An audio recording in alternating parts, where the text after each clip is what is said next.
On this upcoming attractions episode, we've got trailers for the Book of Boba Fett, Stranger Things, Moonfall, Morbius, Being the Ricardos, and more.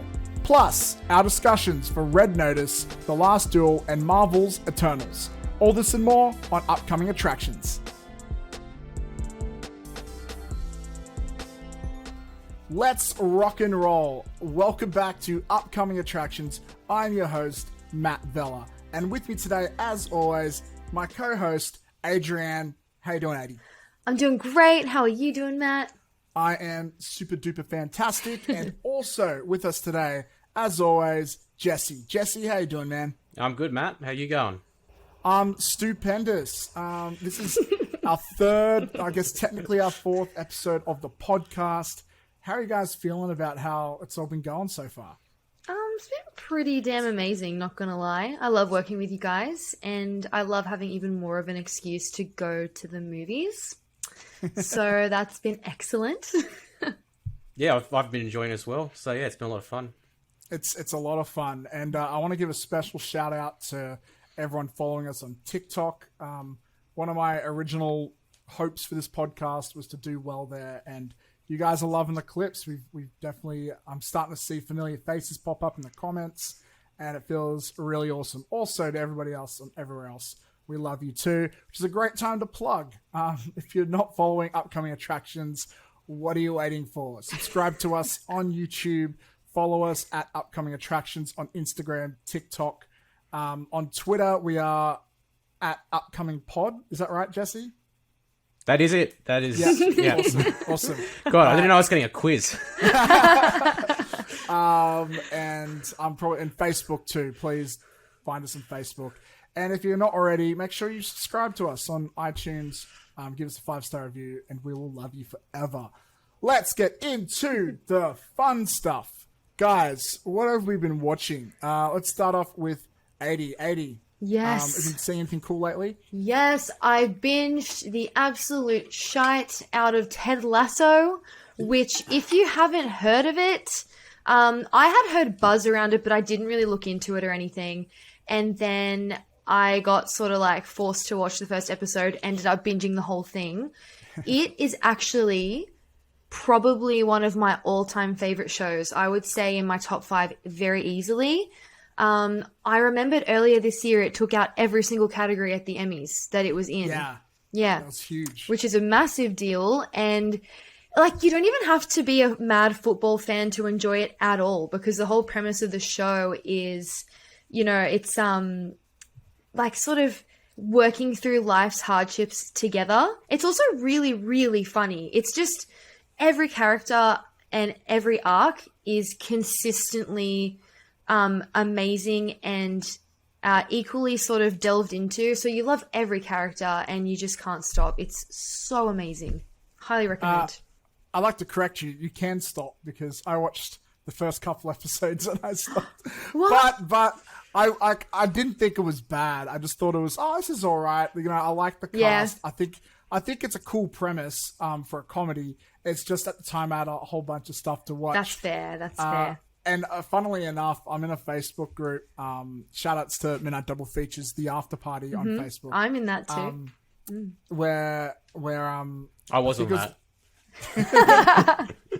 I think when they swept up at the Emmys, I think Zoheb or someone was posting about it, saying like, "Oh, it's such a great show. If you're not watching it, whatsoever." And I'm like, "Oh, I thought it was okay." And then I had like 4 people just bombard me. Aww. What are you talking about? It's the best show. And I'm like, oh fuck. Okay, I'll give another shot. Damn. We don't need to have like that level of aggression, but I think you know me. If I'm passionate about something, I go like 20 out of 10. I'll put my body through hell if I have to watch 2 seasons. Matt, you should have gone, oh, well, that's just like your opinion, man. Great response. Yeah. Oh my God. Jesse, what have you been watching lately? So I've been watching Seinfeld, the whole series for the first time. Yes. Like I've watched like because the odd episode appears on TV, and I've watched like the odd episode, but I've never watched the whole series like from start to finish. So I started watching the series from start to finish. I've done the first 2 seasons. Yeah, it's all right. Like apparently I've heard it's not until like season 3 when Seinfeld like really starts to fall into its own. So I've also watched Dexter New Blood. You started that? Yeah, I've started that. I haven't started yet, so no spoilers, but how's it hold up to the old episodes? Okay. The older seasons. So I watched the episode, and for like the first 2/3, I was like, what's going on here? Is this am I watching the right TV show here? And then the last third, I'm like, yeah, okay. They're back on track again. It's the Dexter I know and love. Awesome. Yeah, I'm already enjoying it more than season 8. So there you go. And I've also well, it's not hard. So I've also been watching Yellowstone. I've seen the first 2 episodes of the new season of really Yellowstone. Good things about that. I love Yellowstone. What's Yellowstone about? I keep seeing the ads, but I don't know anything about it. It's set in Montana, which is like the northwest of America. It's a very sort of like rural kind of state, and it's about these Kevin Costner. It's about Kevin Costner's family. Him and his family, they own this giant ranch called the Yellowstone Ranch in Montana, and it's basically him and his family, and they own all this land. And the whole series is about land and land ownership. And basically, he finds that there's all these people trying to come after his land. So he's got these American Indians that own all these casinos, this group that they want their land back, I guess because of historical reasons. Then they got other land developers that want to buy up his land. All these like people just want to get his land, and usually it gets to the point where they use it gets to the point where they're like trying to do a deal, like they throw money at him and his family, and then it gets to the point where it's like, oh well, we're gonna have to just use other measures to get this land, pretty much. And I love it. It's a fantastic series. It's written and directed by Taylor Sheridan, who I love. He did Sicario, Wind River, Hell or High Water. So he's sort of like very sort of neo-Western kind of writer-director. So yeah, I definitely recommend checking it out. But it's about his family and the lives of his kids as well, because his kids are all they're all in their 30s, but they're all got like really messy lives and stuff like that. So Drama. Yeah, it's very good. I recommend it. Awesome. And you, Matt? What about you? I got a few things on my belt. First of all, I went to Sydney Film Festival, saw a few films there. I want to give a shout out to one film. It's called Here Out West. For those who don't know me, I am a huge advocate for Western Sydney films and filmmaking. We're all Western Sydney filmmakers here. This film was written by, I believe it's 8 or 9. I think it's 8 Western Sydney writers telling 8 different short stories that interconnect through a story about a kidnapped baby, and it represents 9 different diverse languages. It is it's a really powerful film, and I wouldn't recommend it if you don't like subtitles, but if you're okay with subtitles like me, it's a very powerful film. And shout outs to Western Sydney, man. I'm really proud to see a film like this come out from our homelands. If anyone wants to see it, it comes to cinemas February 3rd, I think. Sometime in February to Aussie cinemas. So highly recommend that. Yeah. Also, what else have I been watching? No spoilers. I have seen the new James Bond. We're going to save it for the next episode, guys.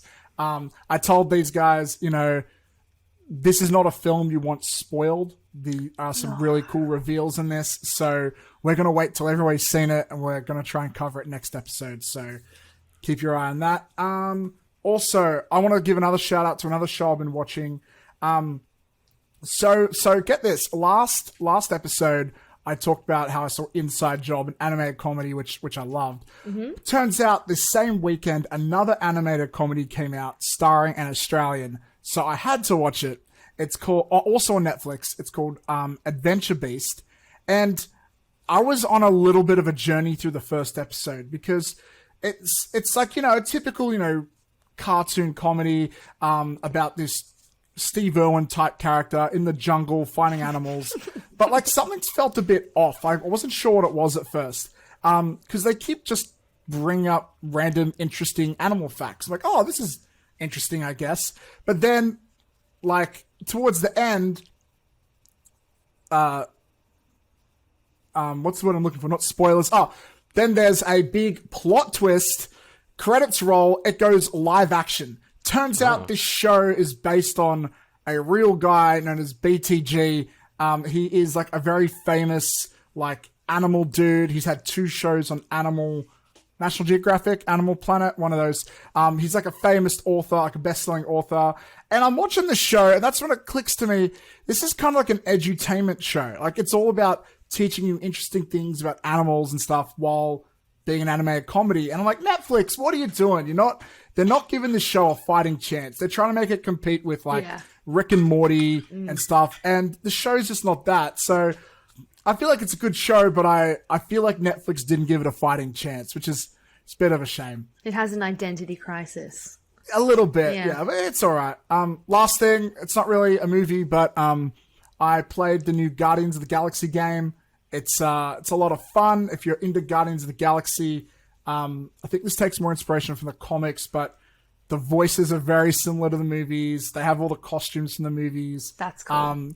It's really helped hold me there until the next, Guardians of the Galaxy Volume 3 comes out. So holding me until it comes out. Looking for a segue into our next trailers. Okay. Here we go. Here's a bit of a stretch. You okay? No, I'm having a stroke over here, bro. All right. Guardians of the Galaxy is owned by Disney. So is Star Wars. No. Segue. The Book of Boba Fett. Is it Boba or Boba? I think it was Boba. Boba Fett. Boba Fett. I've heard people like fight to the death over this. But Is it like a tomato situation? Tomato. It's tomato. It's a thing. Yeah. Careful. We're gonna be careful. We're gonna have some Star Wars fans after us. Oh yeah, Bring it. Well, Star Wars fans have evolved in recent years. It used to be like, we would fight Star Wars. We'd fight and defend Star Wars to the death. Like physically as well, I think. Like physically fight. With real lightsabers. And then it went to George Lucas raped my childhood. And now it's more like, I feel like it's really uncool to like Star Wars now. Like, I guess so. Yeah, ever since those new Disney movies, I feel like it's been until The Mandalorian came out. I feel like Mandalorian and maybe Rogue One, the very mature take on it has really kind of saved Star Wars a little bit. I love The Mandalorian. I love both seasons. It was great. Adrienne, what's your experience? Have you seen all The Mandalorian? Yeah. I think I've pretty much seen every Star Wars thing ever at this point, except for maybe Clone Wars. But Mandalorian, I loved that one. That's my favorite in the entire Star Wars universe. Wow. I don't think anything's ever going to top it for me. I just thought from the get-go, I was invested. It reminded me of the first episode of Breaking Bad, where you're introduced and then by the end of the episode, you're screaming, standing up in your chair, being like, "Oh my God." I love The Mandalorian. I just thought, I don't know, I honestly couldn't fault it. I was invested from the get-go. Yeah, the way they tackle the tone is very different to most of the movies. It's very so different.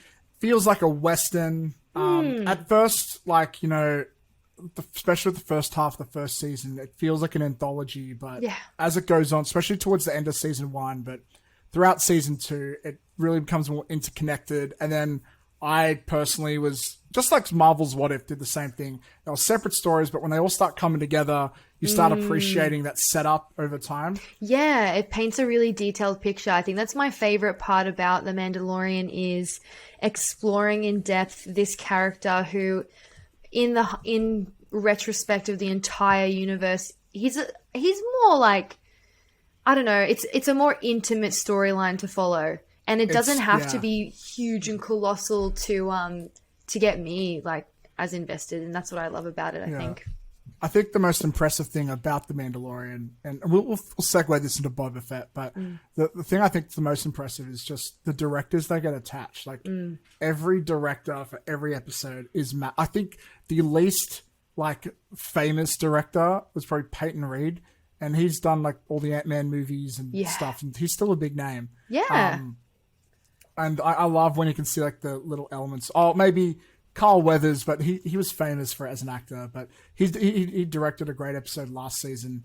The reason I haven't brought up Jesse yet is Jesse.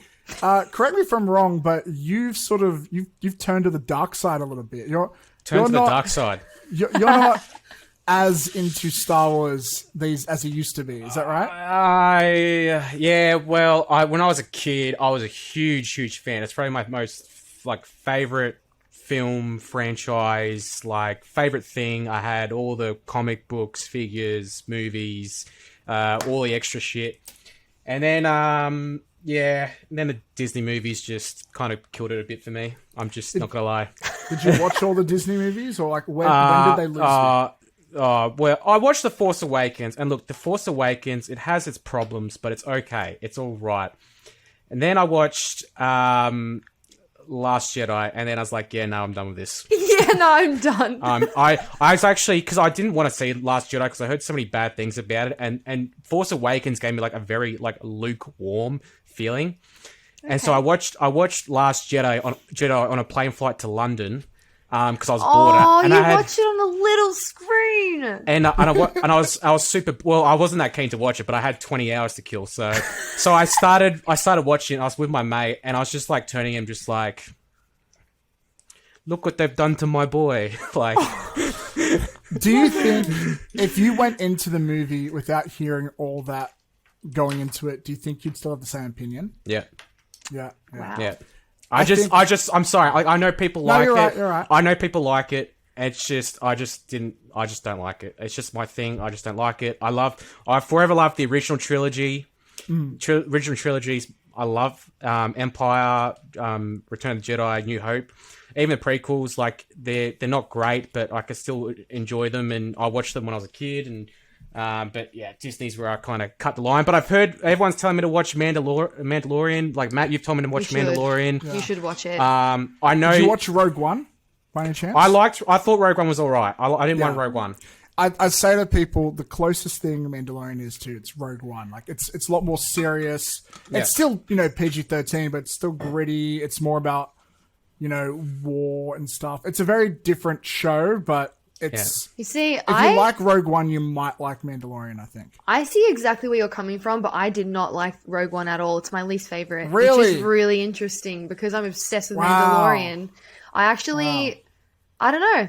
I just I didn't care. I didn't care who died. I didn't care what was going on. And that's really rare for me. I think maybe one of the problems of Rogue One is the characters are going to die. Maybe. Yeah. So the stakes, they're not all the way there. Jesse, did you end up I'm guessing you didn't see oh god, what's it called? Rise of Skywalker? Did you skip that?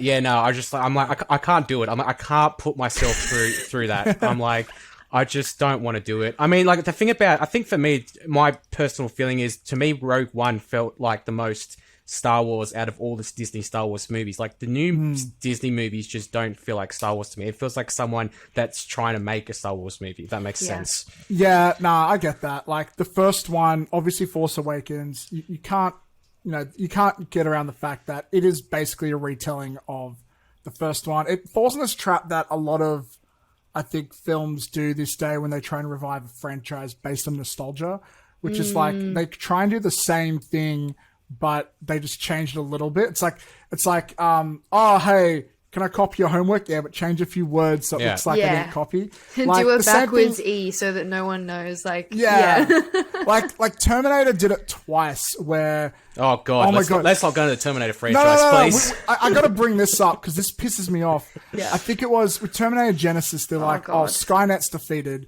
but now there's a new Skynet called Genesis. And then when it came to Dark Fate, they're like, oh, well, we're not going to retread the same old stories. It's just a continuation from 2. And then one of the first new things they bring to it, they go, oh, there's no more Skynet, but now there's a new villain, and it's called... Rec 9 or something? Or something like that? Some weird bullshit. And it's like, motherfucker, you're just copy and paste the Genesis. Like, It's the same shit. Like, don't act like it's brand new. I gotta admit something. I didn't mind Dark Fate. That's controversial saying. I thought it was okay. It was okay. I can find Terminator fans are gonna hate me because I'll defend you, bro. It's only 1 and 2. I didn't even see it, so there you go. It was okay.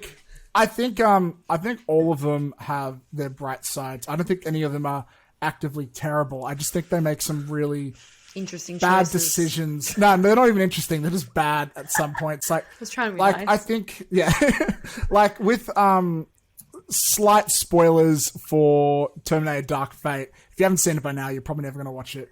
They bring back Edward Furlong as John Connor in the opening scene using CGI and stuff, and they kill him like after 5 minutes of screen time. What? And it's like, this. Like, when I saw him on screen, I'm like, oh my god, this is going to be the best movie ever. Yeah. And then you kill. Not only are you killing a child, but you kill like a nostalgic version of the child from one of the most iconic films of all time. That's like, and so you watch the rest of the movie like feeling like the movie's betrayed you a little bit. Yeah. And just don't have him in the movie, and I would have seen the rest in a better mood. You know, it's like killing Elliot in a reboot of E.T. Like, what the hell? What? And then the rest of the movie is like they have this new character, and they're like, she's the new John Connor, and it's like they don't even give her a chance to be a hero. So yeah, and then oh god, I could talk about this forever. But what's her name? The one who returned from Terminator 2. Sarah Connor, the chick who played Sarah Connor. Yeah.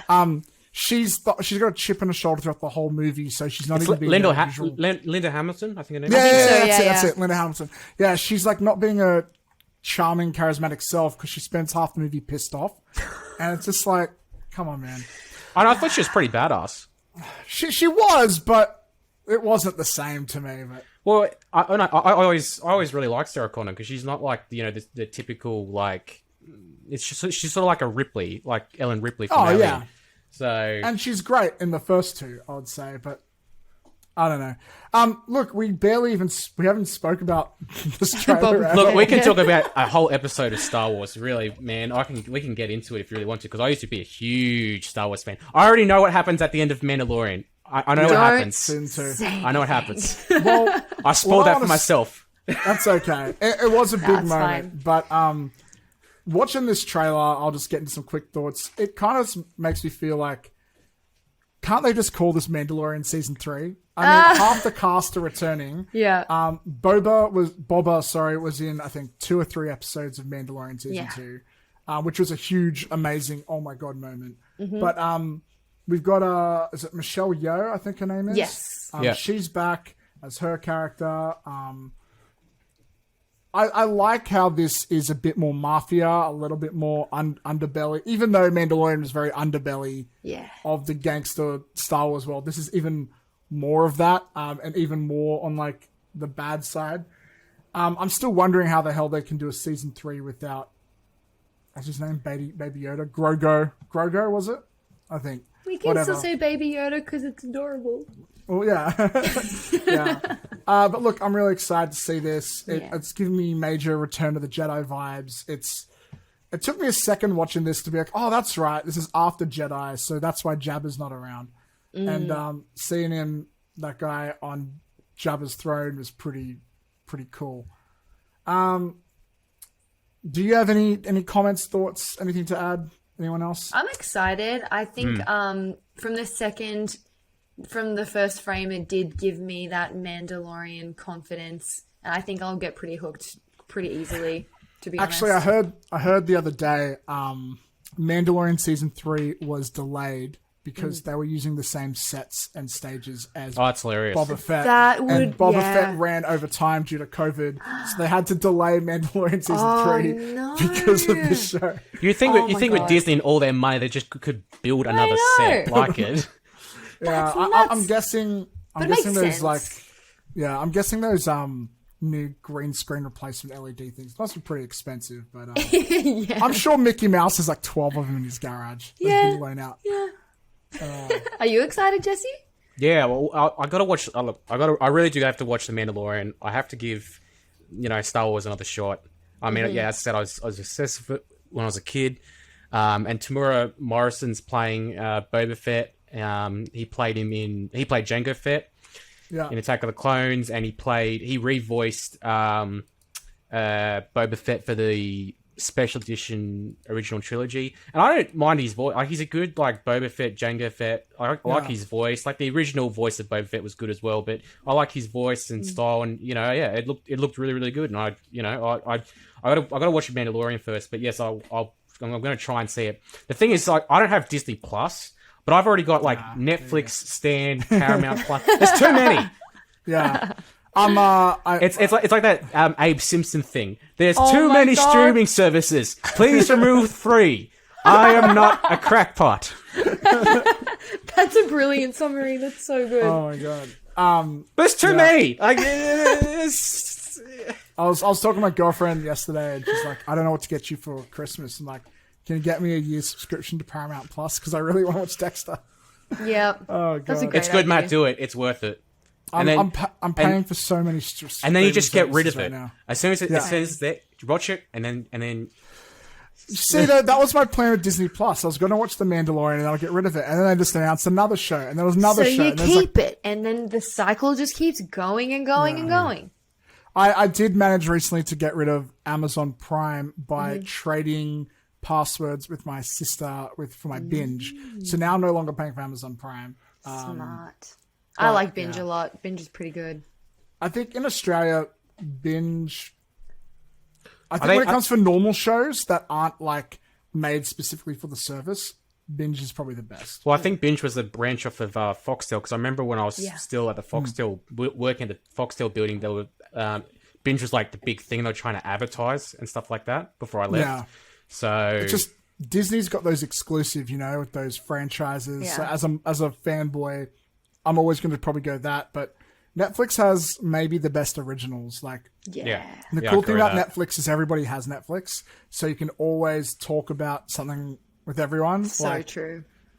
Even with this podcast, I was saying, guys, we've got to watch Red Notice because everyone's going to watch Red Notice because 3 of the biggest movie stars in the world, and it's on Netflix, and everyone has Netflix, so we got to see it.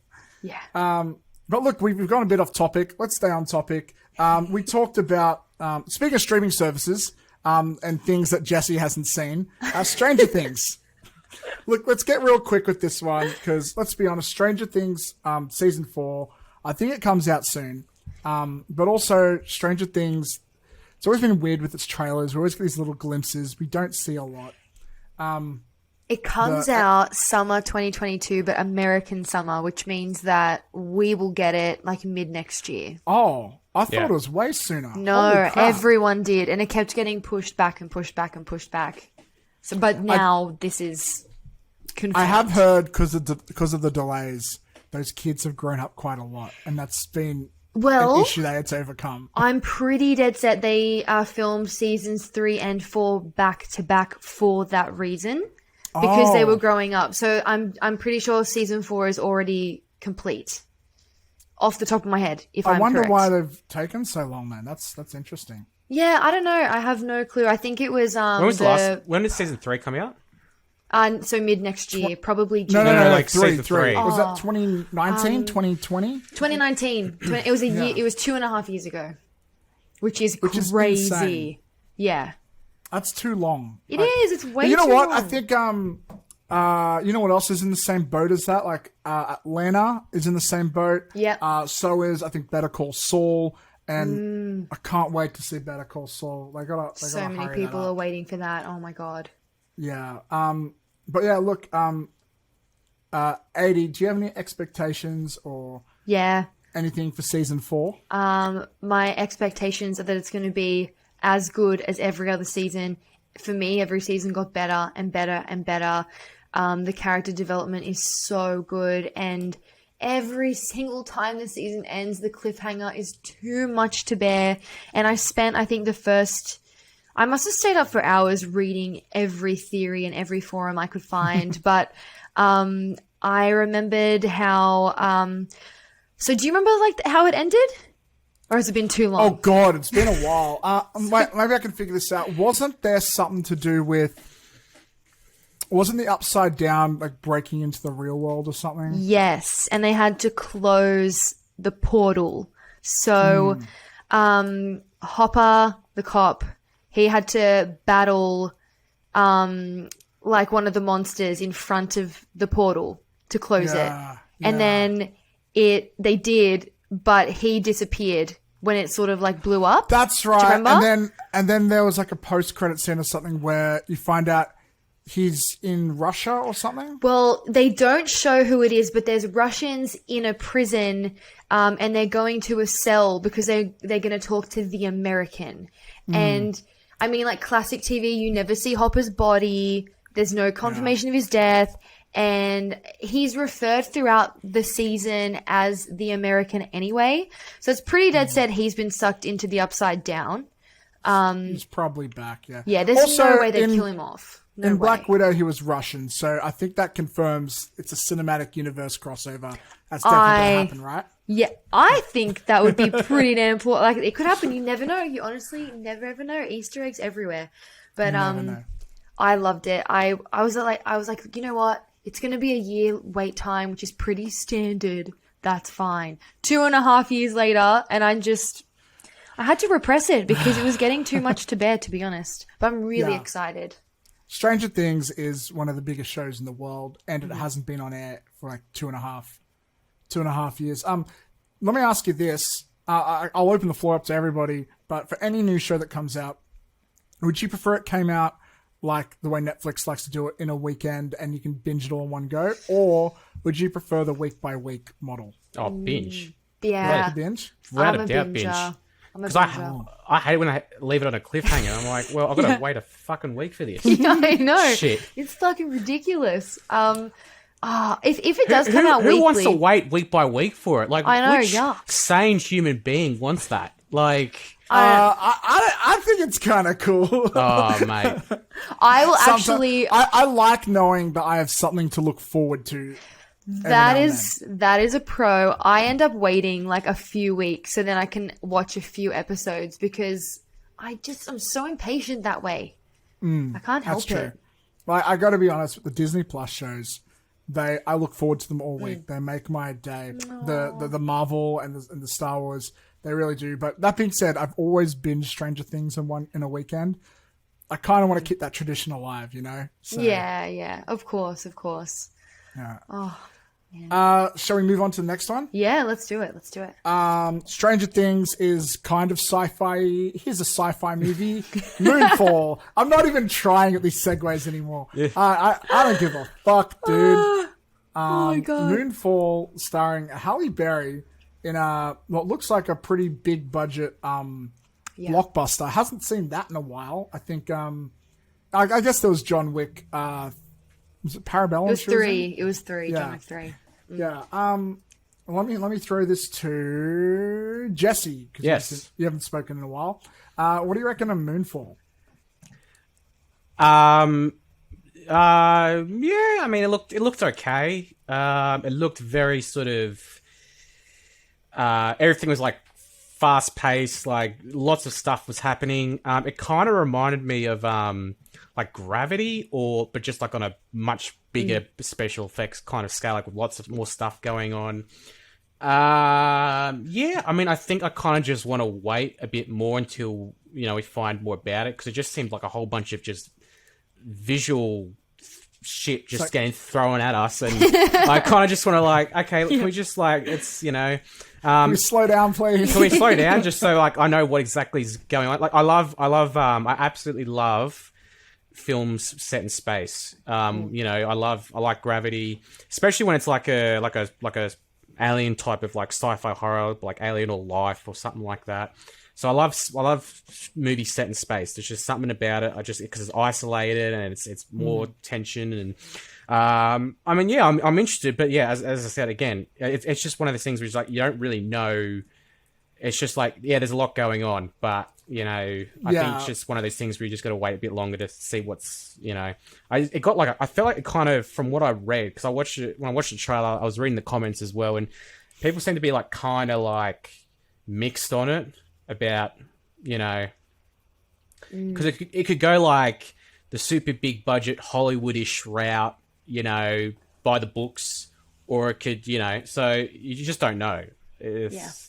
Yeah. Well, from my understanding, I think rather than horror, I think it's meant to be. I'm making a huge. I wasn't implying that it was going to be horror. I just said I like horror set in space. But while something like Alien is a horror / space movie, I think this is going to be a disaster / space movie. Yeah, it is. This director is Roland Emmerich, and who we all know from Independence Day, Godzilla, Day After Tomorrow. Yeah, Independence Day. Pretty much all his movies are generally about buildings collapsing.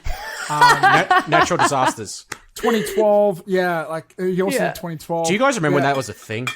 Yes, dude, I was scared. I literally waited till midnight thinking, what if I die? And then once it hit 12:01, I'm like, obviously I wasn't going to die. It was fucking stupid. But I was scared. I thought it was over, man. I thought cries it was over. in bathroom for 2 hours. I was still in high school, and I was like, man, I'm going to live my whole life in high school, like school. I'm not going to live any of my adult life.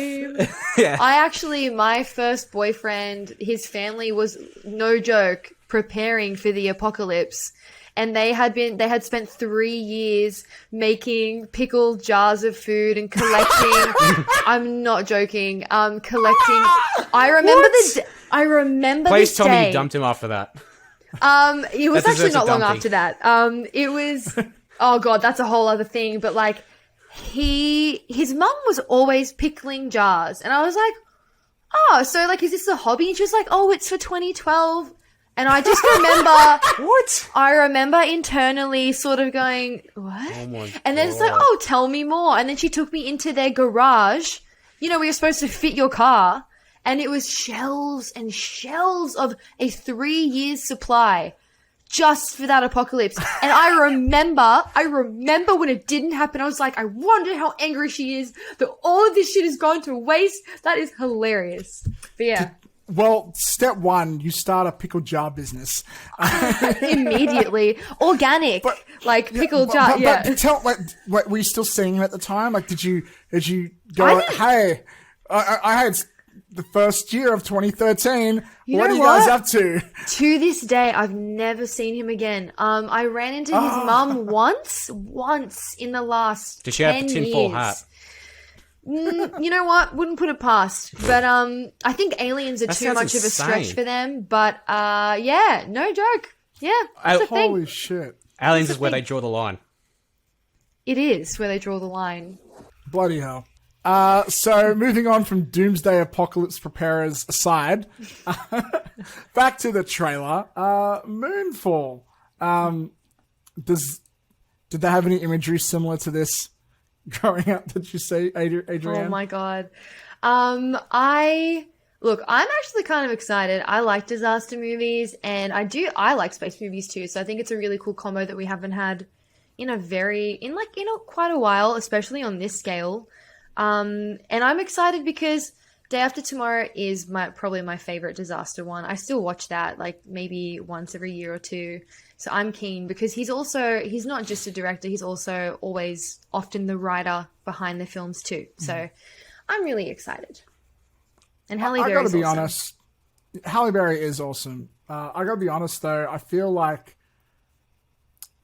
first of all, space movies, like with astronauts, I find something, I can't connect. I can't get invested with them. I do like The Martian. I think Interstellar was okay, but so I guess maybe I think they're okay, but there's always some, I can't relate to the scenario, so I find it hard to get invested. And is it because it's so, crazy? Is that what it is? Maybe, but, I think it's because they're still technically realistic. Yeah. It's just, it's not a realism that I've seen before. Because I'm all on board for, space wizards with laser swords fighting in space. What if it's them? What if it's them fighting aliens or something, or encountering aliens? Then I'm totally fine with it. But I think because it's floating around space, it just it could end up being ridiculous. It could definitely end up being what the hell is this? But yeah, when you treat it seriously, even though it is realistic, I have trouble staying interested. Like my mind starts to wander. I don't know what it is. But I'm not saying they're bad movies. But on top of that, disaster movies too, like I'm not particularly a big fan of Day After Tomorrow, 2012, any of them. Like it's just like it's like a superhero movie without the superheroes. It's just the explosions and the buildings fall. I think you know what it is? I like my films when they have I like there to be an antagonist that I can physically see. Because I don't really like horror movies where it's just like a demon, like The Conjuring, where it's just like, oh no, or Paranormal Activity, it's like, oh, my sheet disappeared. It's like, no, I want to see the guy grab the sheet and run away with it, you know? That's so interesting. That's really interesting. So I'm going to say I may skip this one, just because I feel like it's just not for me, but maybe it'll be great. I do think, though, the concept is interesting. The idea of if the moon was hit by something and it came towards Earth, what would happen? Because the moon also affects the tides and the ocean and stuff. So I think it could be like an interesting thought experiment, just like 2012 was. But I don't know. I guess we'll just have to see how the hell it goes. I've legit forgotten everything about 2012. The only thing I remember is John Cusack flying in that airplane somewhere. I can't remember what it was. That's the only thing I remember of that movie. I think I remember there was like a Noah's Ark type thing. Yeah. I think that's where they were flying from. I can't remember. Yeah, you know what?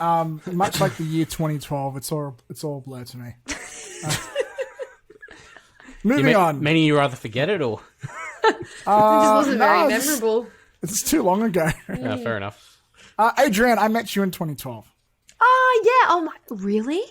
It was crazy. It was a party at the University of Western Sydney. I think that's the first time I met you. It probably was. Oh. And our good friend F. Khan and I... No, I'd met you before that. You had met me before. Briefly before that. And then you came to the campus party where you ensued in a rap battle to the chords played by F. Khan of Lose Yourself by Eminem. And you won. You won. Yeah. Man, I wish I could say that.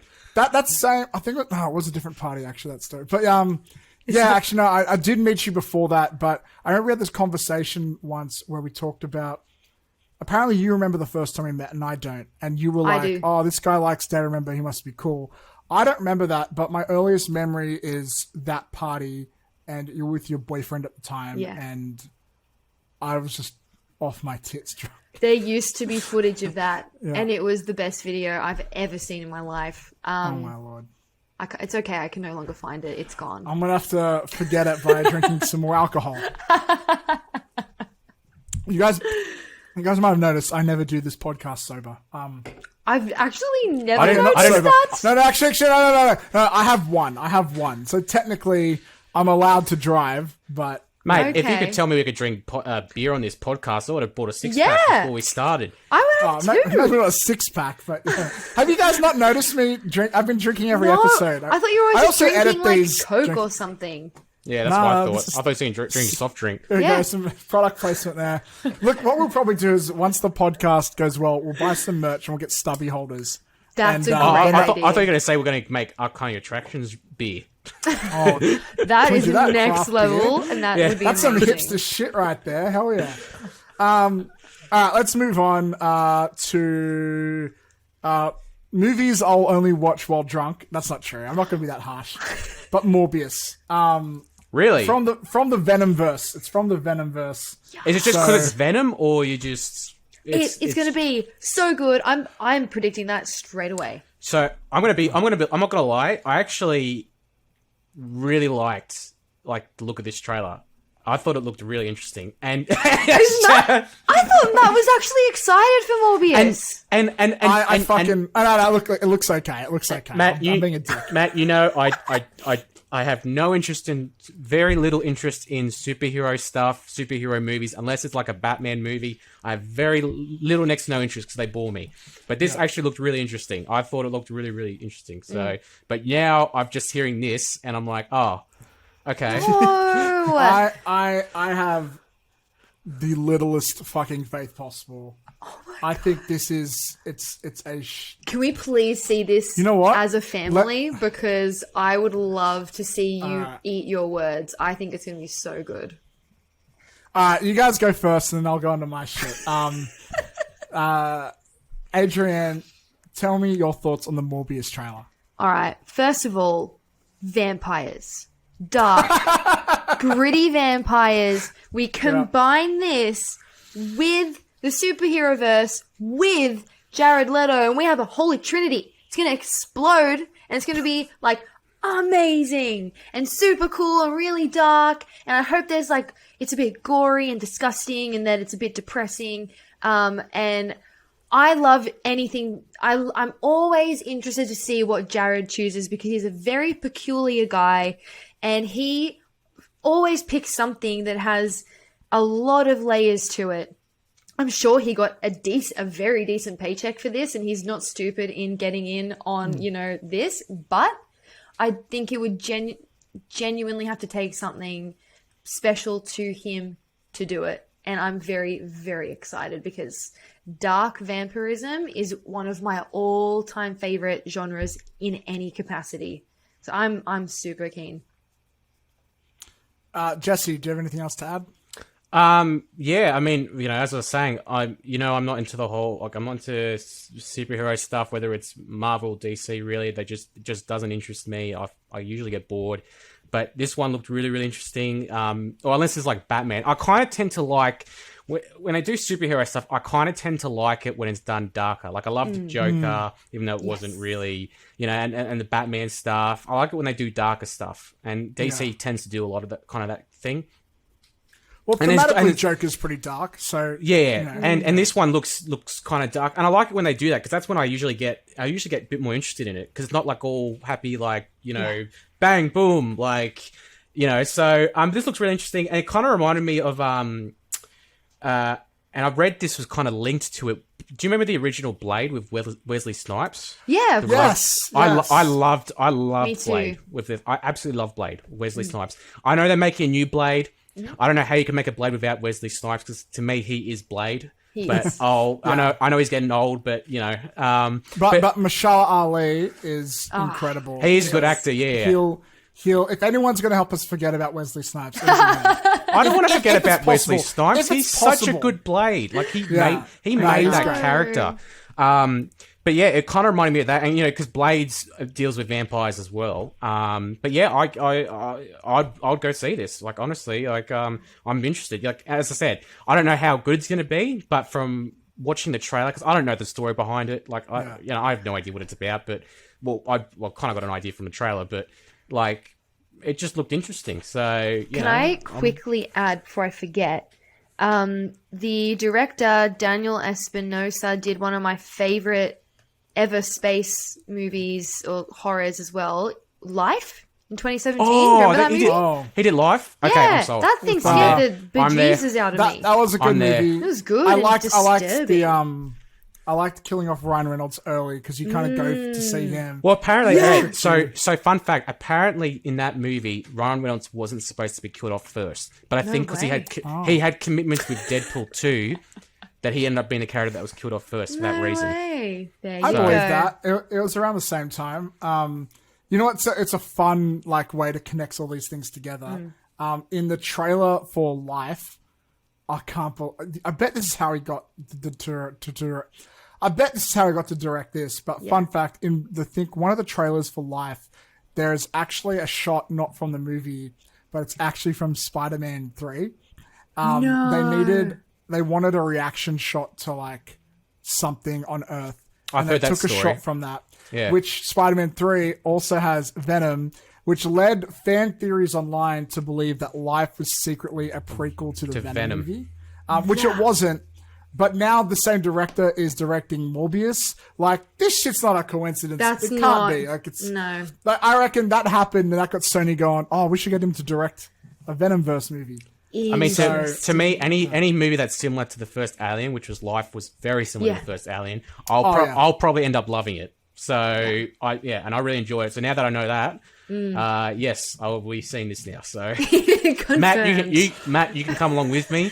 Yeah. We can link arms. We can skip to the theater, and I'll watch with interest your reaction unfold. I'll watch it once, and then I'll come to the session you guys go to, and I'll just bring some binoculars, and I'll just I'll sit there with you, Adi. We'll just watch him. And here we go. Here's Matt. What's this? Is he enjoying what kind of it? reaction is this? Oh my god. Is this interest or disgust? I'm trying to find the release date. Is it it's not January. I think it's probably March or I think it's a March. Right? I think it's a March I'm trying one. to find it. I don't know if did they announce it? Whatever, it doesn't matter. Okay, look. First of all, again, it's not that I hate the movies. I just hate the way Sony treats the Spider-Man universe. Like I said, what do I always say? Sony are what? Parasitic, life-sucking, blood-sucking parasites. They are the worst to Disney. Okay, now look. But Disney's not?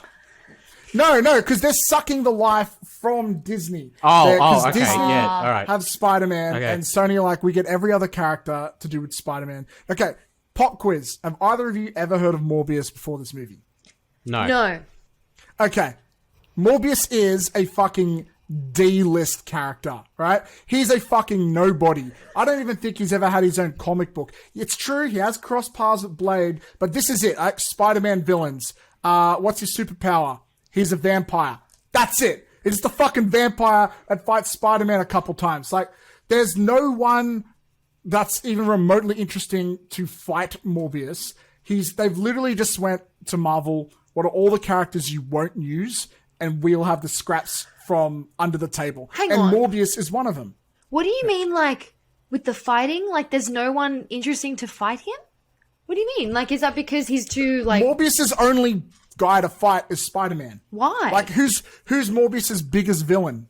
I don't know. And I fucking grew up reading the Spider-Man. Wait, but Matt, you're talking about this from a person that loves Marvel. Yeah, I'm saying reads there's the comic no books. source material. There's Right. no source material that is remotely considered good for them to adapt. So they have either got to create some new shit from scratch, or they really got to like scrape the barrel. Like, making a movie about Morbius is scraping the barrel so much. That's like if we were doing spin-offs of Breaking Bad, and you go, oh, maybe we do a Skylar movie, maybe we do a movie about Jesse, maybe we do one about Gus Fring. This is like if you got Gus Fring's assistant's next door neighbor's dog and gave him a movie. Right? That's the equivalent. Morbius is a fucking nobody. Like, I'm pretty sure he's okay, but that's not why I'm not mad at this movie, okay? I'm mad because the tone's all fucked. It's like, come on. Look. Casting Jared Leto isn't a bad choice. He's very connected great choice. It was only a matter of time till he played a vampire, if he hasn't already. That's true. Everyone thinks he is one anyway, so it's fine. Yeah, exactly. But look, I don't love the look of him in his vampiric form. That being said, I don't love the look of the original character. I think the character he's based on is very uninteresting. I will say this trailer is leagues better than the last one. I think the last one they barely showed anything. Yeah. But like, I'm also just mad at how Sony always... They're so desperate to tie this into Spider-Man. All the Easter eggs are here. Like, you got the Vulture in this from Spider-Man Homecoming, which is Michael Keaton's thing. The shitty joke at the end where he's like, who are you? We are Venom. Just kidding. I'm Dr. Michael Morbius. Shut the fuck up. Shut the fuck up. Don't remind me that you're connected to another movie that sucks. Like, look. I'm sure it'll be okay. But like, it's gonna have a forgettable villain. I'm interested to see Tyrese from the Fast and Furious movies to play someone that isn't in a Fast and Furious movie. Yeah. I think I've only ever seen him in like one other film, and I forget that film. You probably thought it was also a Fast and Furious film. Probably. Him in it. That being said, I don't think he's a tremendous actor, but it's something. And Yeah, I do think it's interesting to see them sort of touch on some horror-inspired stuff. I just hope they do a better job with the horror elements than Venom, because Venom was originally rumored to be R18, and now we just have shitty jokes of, come on, Eddie, let's go bite bad guys' heads off. I want to bite a head off, Eddie. It's like shut. I hate that so much. You know I love Venom. I really hope they don't do this. You know, I think Venom's hilarious, and Venom reminds me of my so dog Lilo, because all she does is like, and I just think of her. Whenever I hear him make the jokes, I'm like, this is cute, this is funny. I really hope Let There Be Carnage. I was really hoping it would fix on the cringy comedy, just like, because I think if you take the cringy comedy out, Venom's actually not bad. Right? But like then the first trailer comes out and the first thing is Venom cooking in the kitchen like, la-di-da-di-da, you got snacks, you must eat snacks. It's like, shut the fuck up. You sound like a Sesame Street character. Do you know what I'd be interested in? I'd be interested to see the difference between people that are fans of Marvel and Marvel comic books that are like really into all that, you know, all the Marvel stuff, and people that are just like casual moviegoers that don't know anything about it. So like someone like you, for example, Matt, that's really into the Marvel stuff and's read the comic books and then there's people like me and 80 that haven't really, you know. Yeah, like I don't kind of have that detailed of a background. Look, so I'm just saying, look, I'm going to go on the movie and try not to judge it. Right? Yeah. I'm sort of hyping it up for comedy's sake, because I'm trying to entertain people on the podcast a little bit. But like to be real, like that's why I always go, I guess Venom wasn't that bad technically. I love your passion and I love your aggression. I think it's it is entertaining, but it's Thank straight. you. I hope the audience agrees. But look, what I will say is for an average moviegoer, I get it, right? Venom, the one thing they got right with that movie is the design. He looks really cool. And in this, like, there's this few shots where like the teeth are coming out. Like, he looks kind of cool. And I'm assuming to someone who's hasn't been spoiled with a million stories like this, superhero or super anti-hero, whatever, vampire movie, that sounds great. If people who liked Underworld might like this. People who liked, obviously, Blade might like this. It's within that world. And knowing that this could potentially cross over with something like Venom or who knows, maybe even Spider-Man, that would just hype people over more. Oh, I just found out it is January. I'm not saying, that being said, I know generally January is considered a death kiss to films, but I think after COVID, I'd imagine it'd be fine. Well, it's a definite movie we've got to review, without a doubt. Well, there probably won't be a lot of competition to take up our time, so yeah, we'll definitely watch Morbius. I'll try and be as unbiased as possible. At the end of the day, I just want to see good storytelling. And yeah, like a movie like this doesn't even need a good villain. It just needs there to be just a couple cool action set pieces. And yeah, but just I look at a trailer like this and I feel like I'm in 2013 again. Like the blue in the shadows was really cool back then. The fact there's a scene in the first trailer, I'm not sure, maybe it's in this one too. I can't remember. I haven't watched in a few hours, but there's a scene where he literally just lists off his superpowers. It's like, I've got this superpower and I got this superpower. I got this superpower. It's like, did the writer not want to put any effort in at all? Like it makes me, because I just feel like Disney have really set the standard of quality. Yeah. And I feel like the Sony movies aren't even coming close to that bar. And that's why it frustrates me. But I will shut the fuck up. I think it's hilarious that you guys think this movie looks great. Because I feel like I'm outvoted. And look, I say it looks interesting. Yeah. Interesting. Well, look, Venom did like, I think it was 800 million at the box office. So yeah, what the fuck do I know? And Let There Be Carnage is coming out here soon, but I straight up think this is going to be a banger. I'm just putting that out there. So I'm really excited. You two should make a bet. I'm willing. I'm willing. Put some money down. So the bet is on Rotten Tomatoes. Will it be fresh or not? No. The bar for fresh is way too low. Okay. Will it cross like a 6 on IMDb? I feel like that's or a easy 7 or a 7. Okay, how about this? 75% Rotten Tomatoes.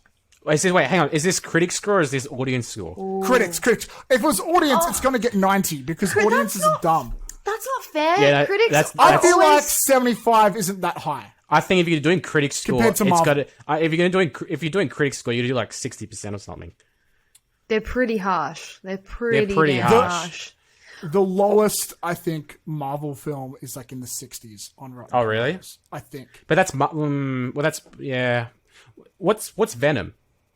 Okay. Let me look this up. We're going to do this live on the air, okay? Ladies and gentlemen. Yeah. Venom, the first one. We'll go by the first one. Yeah, go by the Give us first a one. Second. Oh, shit. No way. Is it really that low? What is it? Wait, let me just double check. Oh no. What is it, Holy like shit. 30 What is or it? something? You're exactly right. It's 30% Okay, by critics, but it's 81% audience score. Okay, That's a huge difference. so I reckon 60% critic score, 50 or 60% critic score. I reckon you guys should put a bet down. I reckon the critics are going to be really harsh. I'm going to say 55%. 55. Wait, maybe just for context, what's another? What about Bloodshot? Like, what would Bloodshot get? Oh my Bloodshot God. was probably similar quality to Venom, right? I would say. Vin Diesel. That got, what's its critic score? It should be wanna pretty compare it to damn that. low.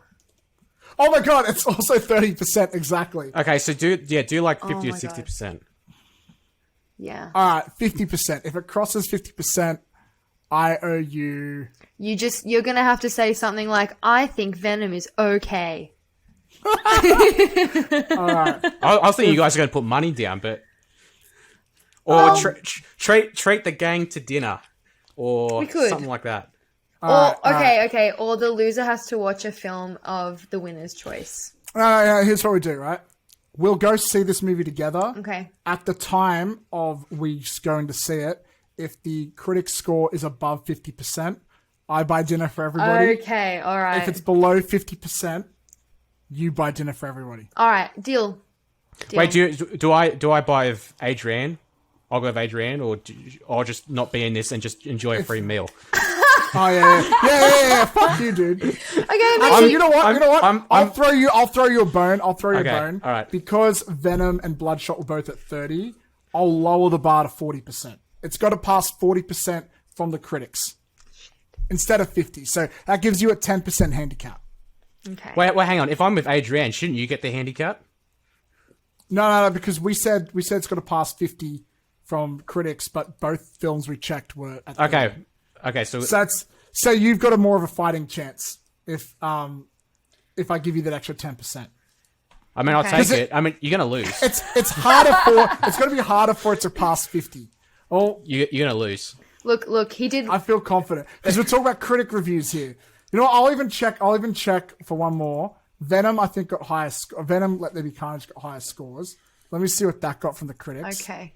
That got, Well, look. My confidence lies in the director. I think he's really going to bring it to the table and he's not surprise you. And I do Jared like is him. amazing. Sorry, guys. We're just going to pause the podcast here for a sec while I check Rotten Tomatoes. What was Life? The movie was called Life. Yeah, it's Again, just right? Life Honestly, 2017. I think they got the 60s. I imagine that film would have done better. I thought it would have done significantly better. Okay, Venom, Let There Be Carnage got from the critics Mm-hmm. 59%. Life. Ooh. Oh, maybe I shouldn't have lowered it.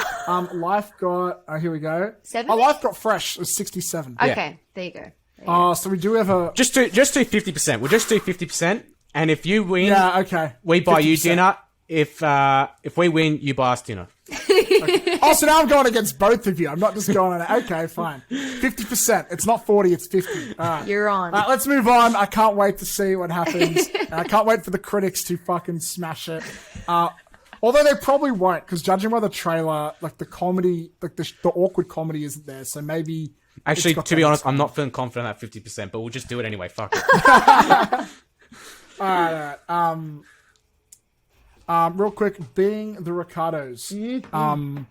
This trailer completely switching gears. Adrienne, what did you think of being the Ricardos? I'm very keen for this. Javier Bardem is an incredible actor. I'm sure you've both seen him in No Country for Old Men. That would probably be your favorite of his. He's an all-rounder. And Nicole is an amazing character actress. They actually made her look a lot like Lucille Ball, who I'm a big fan of because I love old Hollywood, and she has one of my favorite ever stories. But this isn't just her story. It's the story of their marriage of Lucy and Desi, which apparently was really tumultuous, even though they were like one of the most successful TV couples in history. So it's more of a relationship biopic as opposed to just focusing on Lucille Ball. But I am very excited, more than the story even, to see the performances, especially from J.K. Simmons as well. And I really like Jake Lacey. He's sort of like up and coming and popping up in all these movies, and I really like him too. But I'm very keen for this. I feel like it's not you guys' typical film to watch, though. You know what? I'll watch anything written and directed by Aaron Sorkin. I was just about to bring that up. Well, I am saying, like, I'll admit I'm not as die-hard of a fan of him as some people. Mm-hmm. Not because I think it's bad, just I haven't had the opportunity to watch as many stuff. But, you know, very recently he did Trial of Chicago 7, and I loved that. And you know what? Like, I have a soft spot for I Love Lucy. I don't know why. Aww. It's not like I'm a diehard fan, but there's something about it. And I guess, like you said, that old school Hollywood vibe is kind of nice. As long as it's not like Mank, I think I'll be all right, because that looked painful. If you want to talk about old Hollywood movies done now, I know. I don't have a lot to say, but I think this looks great. And I gotta say, Nicole Kidman looks believable as Lucille Ball. Like, she does. She looks like she was, like, you know when you see a true story film and it's like, you don't look like who you're supposed to be. Yeah. You don't sound like him. Nicole Kidman, she looks like pulling it off. Yeah. She's amazing. I thought it was, to be honest, I had no idea it was Nicole Kidman. I thought it was like Renee Zellweger or something. Oh, really? That's so good. She like, kind of look like Renee Zellweger. Yeah. I don't know a lot about, like, kind of like the House of Gucci. Like, I don't know a lot about the story. I know what I Love Lucy is. I know it was like a 50s show or something like that. Black and white 50s show. But I don't know anything about the story. But, you know, I not my typical film, but I'd be, you know, looked interesting, and, you know, I'd be open to watching it. I kind of, to me, it kind of looked like your kind of Oscar bait. Oscar bait movie, yeah. I get Oscars. Like, when you say Oscar bait, a lot of people think, like the judges are like, give them all the awards. Just give them all the awards. Yeah. I think typically Oscar bait, people usually think of war movies, or they think of stuff about oppression. But the Oscars also are often very favorable to stuff that's like nostalgic, to do with movie making and old Hollywood. Yeah. People playing real people. That's, Yeah. And anything... It seems to be like anything with J.K. Simmons sometimes in a supporting role. Sometimes it just attracts the Oscars for some reason. Yeah. Or you know, if or literally anytime Tom Hanks or Meryl Streep's in a film, it's automatically Oscar bait. Like, like Tom Hanks could do Venom, and they would probably give it an Oscar. Like, yeah. I'm sorry, Venom. But Aaron Sorkin does some really good stuff. So. Oh yeah, he's a legend. I think it's going to be really emotionally charged, and I feel like it's going to... Okay. I think it'll be a deeper picture than just your, like, sort of Oscar baity, you know, film. Yeah, something I'm unaware of with this film is, in a lot of the advertising and, like, the stuff, they always talk about, you know, there was this romantic professional relationship between the two, but there was, like, some, like, controversy behind the scenes. I can't find, like, for my 10 seconds of Googling, I can't find what that controversy was, and it's just making me more curious. Well, that's actually a good thing then. Maybe, like, if you watch it and you go in completely blind instead of expecting something in particular, that might affect you more. Yeah, and it's coming to Amazon Prime, so yeah. I've got no reason not to watch it. Exactly, since we have every streaming service ever. Yeah. I'm also low-key interested. It doesn't say who he plays, but Clark Gregg is in this film, who people will remember as... I can't remember his name, but he was in the, like, Agents of S.H.I.E.L.D. in the early Marvel films. I literally... Of course it's a Marvel thing. Yeah, but I've never I know seen that him dude. He did some Marvel stuff. Yeah. I've literally never seen him anything not Marvel. Like, I've seen him on screen so many times, but it's like... Dude, do you have a wheelhouse outside of Marvel? Well, yeah, I get what? you. I've got him up here. Apparently he's in 500 Days of Summer. I do not remember him in that movie. I haven't seen that in such a long time, but maybe he's... Yeah, I think I sort of remember him in that. But I just need to shut the fuck up, I think. I just need to shut the fuck up. I need to quit this podcast and watch movies that aren't made by Marvel. I think, for once. Anything else on this before we move on to our reviews? No, let's move on to the reviews. Spoiler alert.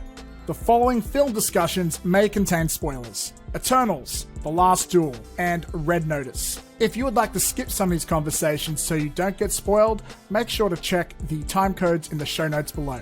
This has been your spoiler warning. You've been warned.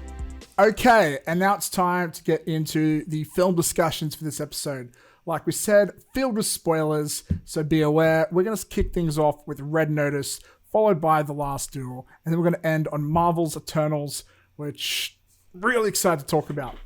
But let's start things off with Red Notice, which stars Dwayne Johnson, Ryan Reynolds, and Gal Gadot, and it's on Netflix. So if you haven't seen it, what are you doing? Go watch it. Let's kick things off with Adrian. I feel like this movie is really up your alley. So why don't we? Maybe I'm wrong. I don't know. Let me know. What are your thoughts on Red Notice? Nah, it's right up my alley. It's comedy, action, and a bit of adventure, so it's definitely my kind of movie. Plus, I love all three leads. Gal is just, ever since Wonder Woman, I've had her on a high pedestal. And then there's the charming Dwayne "The Rock" Johnson in all of his muscular glory, and Ryan Reynolds, who is just hilarious in everything he does. I loved it. I really enjoyed it. I thought that... First of all, how lucky are these guys getting to travel to like these locations, even when some of it's green screened, but they're getting paid $20 million just to travel the world and have fun. Oh man, it's which is absolutely nuts. It's the dream. It is the dream. It's definitely the dream. I was laughing the whole time. I thought the action was so good, and anytime they had to escape, I thought it was really, really clever. I loved that opening scene. It was really fast paced, and I loved the way it was shot. I would say I'm a fan of Rawson Marshall Thurber, the director. He's done one of my all-time favorite comedies, Dodgeball, which I watch every single year without fail, and I'm pretty sure I know the entire script. So the comedy, the comedy was great, and he did We're the Millers too, which I always have a great time watching. I really enjoyed it. I've actually got his IMDb up here. I just want to list some of these off because I did not realize this guy was so freaking stacked. Okay, so early in his career, it wasn't his first, but very early on, he did Dodgeball, a true underdog story, a classic by many people would say as a classic. Yes. He did a few others, but then he did We're the Millers in 2013, which I wouldn't say it's classic, but really, really funny. A lot of people love it. There's a rumored that he may do We're the Millers too. But since then, he's sort of become a close collaborator with Dwayne Johnson. He did Central Intelligence with Dwayne Johnson and Kevin Hart, which I think was all right. Like, it wasn't my favorite, but it was pretty decent. And then he did Skyscraper, which, again, it's not someone to write home about, but I do think that was also a pretty solid film. I think I like Skyscraper a little bit more than Central Intelligence. But what's interesting is Central Intelligence, like this, also an action comedy. Skyscraper is a bit more of a straight up action. But this dude, now he's done Red Notice. This guy is stacked with his credits. So he's really proven himself. Like, good on him. He is. Rawson Marshall Thurber. That is what a name. That is an interesting name. Yeah. It is. What did you think, Jesse? Yeah. I thought it was all right. It was like it felt like a lighthearted kind of typical Hollywood, action adventure kind of film. The Rock was playing The Rock. Ryan Reynolds was playing Ryan Reynolds. Yep. It's to me, it's like one of those movies where it's just like, it's Friday or Saturday night, get your mates or, your partner or whatever, just sit down, get some popcorn and just, have a bit of fun, I thought, it was just like an enjoyable little, like I didn't feel like it was anything to write home about, but, it's just like an enjoyable kind of popcorn movie. I thought, Ryan Reynolds, when he does his, because like pretty much all his roles now are just, he's got his comedy in them. Yeah. Sometimes his comedy sticks, and then other time it's a misfire. And I felt like his comedy in this one actually mostly stuck. I thought he was actually quite humorous in this movie, because sometimes I've seen him in roles and he has comedic moments, and I'm like, it's not really sticking. But this one I thought he actually did pretty well. I thought Gal Gadot and The Rock were fine, like they were enjoyable. Yeah, it was a nice, enjoyable movie. Had a few interesting cameos from. Well, we had Ed Sheeran at the very end. I'm Ed Sheeran, bitch. Like, do you know who I am? That was so good. When I saw that, I was like, oh, this is a forced cameo. And then I just hear him scream, I'm Ed Sheeran, bitch. I'm like, okay, this is a great cameo. I was in Game of Thrones. Yeah, I was so I was going to say, there's something very interesting. Apparently, there was an article I saw recently where he got a ton of shit after that Game of Thrones cameo. Like, people giving him heaps of shit about that Game of Thrones cameo, apparently. Look, I think I did hear that. I think it's one of those scenarios where it's like, it's lonely at the top. When you're at the top, people will throw rocks at you for whatever reason. I'm not sure if it was the same episode, but there was an episode where the drummer from Coldplay played that was, drummer. the Reigns of... Yeah. No, it wasn't the same episode. No. So Ed Sheeran cameo, I think, was beginning of season 7, and then the Coldplay drummer was when the Reigns of Castamere, when Rob Stark and Catelyn Stark got killed. Good memory. Yeah, that's really good memory. Hey, I'm impressed. I used to be really into Game of Thrones, and then season 8, and then we just don't talk about that. And then we don't talk. There's a comedian, I forget his name, but he does an amazing bit about that episode. The drummer, he's like, the drummer from Coldplay is in the world's biggest band. He was in the world's biggest show, doing the thing he does, and no one noticed him. And he's like, that's the life. You get to have all these millions of dollars, but no one bothers you. But was it because like Ed Sheeran's like, oh hey, look, I'm Ed Sheeran. Look, oh, this is crazy. I'm in Game of Thrones. Like, yeah. What did you think, Matt, of Red Notice? Look, obviously, like you guys said, it's a pretty inoffensive, fun comedy action film. I think the best way I can describe it, I don't know why, but I felt compelled to take notes for this one. I normally don't.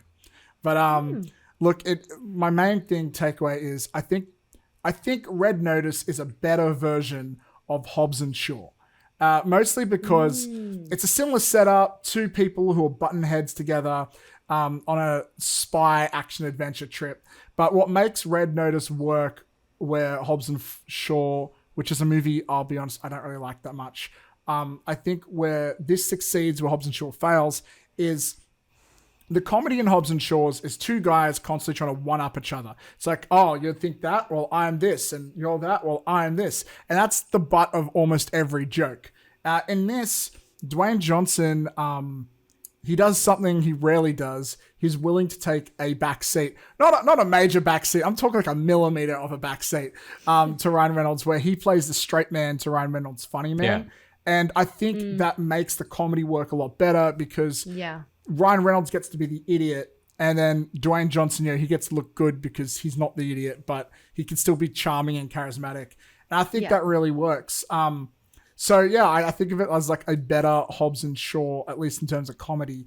And I think that's what you were saying before, Jesse. I think it ties into that. Like, I think the reason Ryan Reynolds' jokes are landing very well is because he's got someone who can match his charisma in terms, and that makes the comedy work. Well, they had good chemistry. I felt both of them had good chemistry. And I was going to say as well, that twist with Gal Gadot and The Rock, I actually did not see that coming at all. I was like, oh, okay. Like, actually, I was not expecting to be shocked by this movie at all. It was the last movie I'd ever expect to be shocked by. But I was like, oh, okay. I didn't expect that. Like... You know what? I didn't see it coming, but I'm glad they had that twist, because I've got multiple notes here where I've written, this plot point makes no sense. This is fucking dumb. This is fucking dumb. And then, like, when she reveals herself at the end, it kind of fills almost all my plot holes. And I'm like, so I'm not allowed to be mad at this movie. That's cool. That's really interesting. I'm really intrigued that you did, like, you felt compelled to write those notes. Like, and then there was your answer. It didn't fill everything. Like, I still think the rock Jenga thing is dumb, because why the hell would they let them build a wall where they can easily just escape? Sure, there's a... It's like, no way in hell they're going to allow that. They're going to hire a construction company. This movie, you need to just suspend your disbelief. There are so many things that I'd be like, yeah, they're dead, or that would not happen at all. And like at the very last scene, the last shot, which I assume is setting up for a sequel. They're trying to infiltrate the Louvre in Paris. yeah. I'm like, yeah, good luck with that. That's not going to happen. There's no way they like Ryan Reynolds shows up and they agree after stealing $8 million or whatever from them, and they've agreed, yeah, let's go on an adventure together. No, you take out a gun and you shoot him in the head. Yeah. That is the only way that movie ends. Literally. But, and then there was the Vin Diesel dig, which I pointed out, which was. Oh, wow. yes, I remember that. I remember seeing that. I'm like, Matt would love this. Yeah, we had a group chat, guys, and straight away Adrienne just messages us, and she's like, "There's a dig at Vin Diesel." Because you guys know how much I love that Vin Diesel and The Rock. Well, have you guys heard of the new? Sorry, they've made someone's extended an olive branch or something, haven't they? Like they've made up. Or... They supposedly okay. I can talk about this forever, but they supposedly extended some sort of an olive branch a while ago, and Vin Diesel was like, sorry, I was just trying to show tough love to make you give a better performance, which is kind of like a backhanded compliment. Yeah. And Dwayne Johnson comes back in another interview like, ha ha ha, well, that's nice. I love those movies. I love those people, but I hope they enjoy making Fast and Furious 10 without me. And then this freaking week, Vin Diesel posts on Instagram the photo of them like where they're like button heads together, and Vin Diesel is like, I'm saying this out of love, brother, but I made a promise to Paul 10 years ago that we would end this franchise on a high note, and we can't make the movie without you. Think of the fans. No. You know, around Christmas time, my kids are like, where's Uncle Dwayne? He's just full on guilt tripping him in front of the world. And I just read this morning, Dwayne Johnson has not replied because he's busy promoting Red Notice, but one of his close producers that he works with came out with a statement. He's like, look, never say never. You never know what's going to happen. But very political. But basically, Vin Diesel has resorted to essentially groveling on Instagram. That is insane. But he does it in the most pretentious dickhead way. It's just like, just say you're sorry. Don't say, no one can replace you. We can't do this without you. Don't let down the fans. It's almost like he's trying to hold him hostage. Like and he's trying to blackmail him or something. Yeah, it's like, dude, this is the biggest movie star in the world. You should be grateful for the movies you got with him, you know? Jeez. Yeah. It's like so high school. It is, man. They tried to apologize via Instagram. Yeah, God. It's dumb. But what about I was just going back to the Red Notice. I was watching it, and because you sent us a screenshot. So Matt's got this thing. I don't know if you've spoken about this before on the podcast, but Matt's got this thing where he's like, Dwayne Johnson, every movie he goes to a jungle.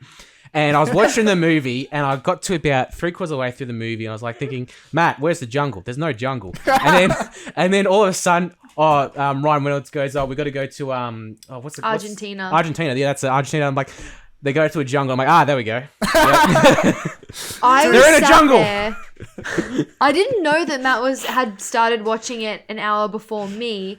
So I had opened the chat without reading it, and I was halfway through typing.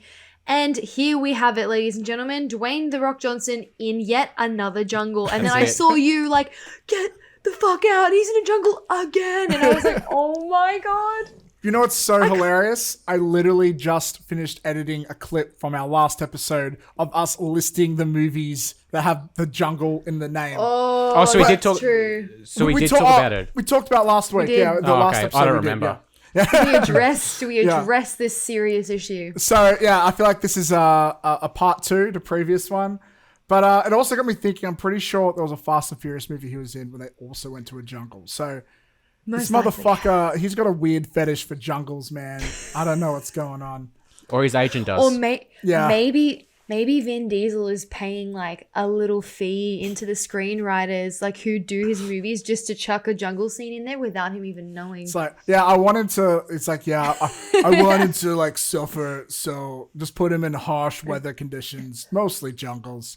Maybe some snow every now and then. I kind of thought it was interesting as well because like I haven't seen like heaps of Dwayne Johnson movies. Like I don't usually watch his movies, but it's just so interesting seeing like in this movie his character's just so like, as you said, Matt, he's kind of pulled back. He's not like, the dude going around, beating up a bunch of dudes or whatever. He's kind of just like, He's composed and, do you know what I mean? Like, you just expect him to just, like, wreak havoc and, fight and stuff like that. But he's very kind of, pulled back a bit. So it's interesting you bring that up because when I don't know why, I was not purposely looking for this, but I found myself during the opening chase sequence, which is awesome. I think Ryan Reynolds is doing some really cool, like, Jackie Chan stuff with the scaffolding.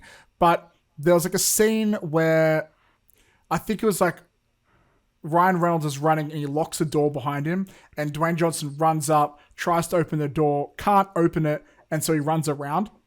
And, like, if this was a Fast and Furious movie, they would not do that. He would have barged through the door, the wall would have come down. So, like, they're being slightly realistic with his strength. That's new. Like, I feel like that would have been an argument in production. He would have been like, I wanna like, be strong. It's like, you're saying I can't bust down a door. It's like, Dwayne, we're trying to make your character realistic. It's like, I can lift a car, man. Like, it's very. I was surprised that they held him back slightly. Not much. They put him back a little bit. Yeah, and you know what? I think it made for a better movie. It's also like, I think it's something he's starting to do now, which I don't think he used to. Is he's willing to share the spotlight. I feel like.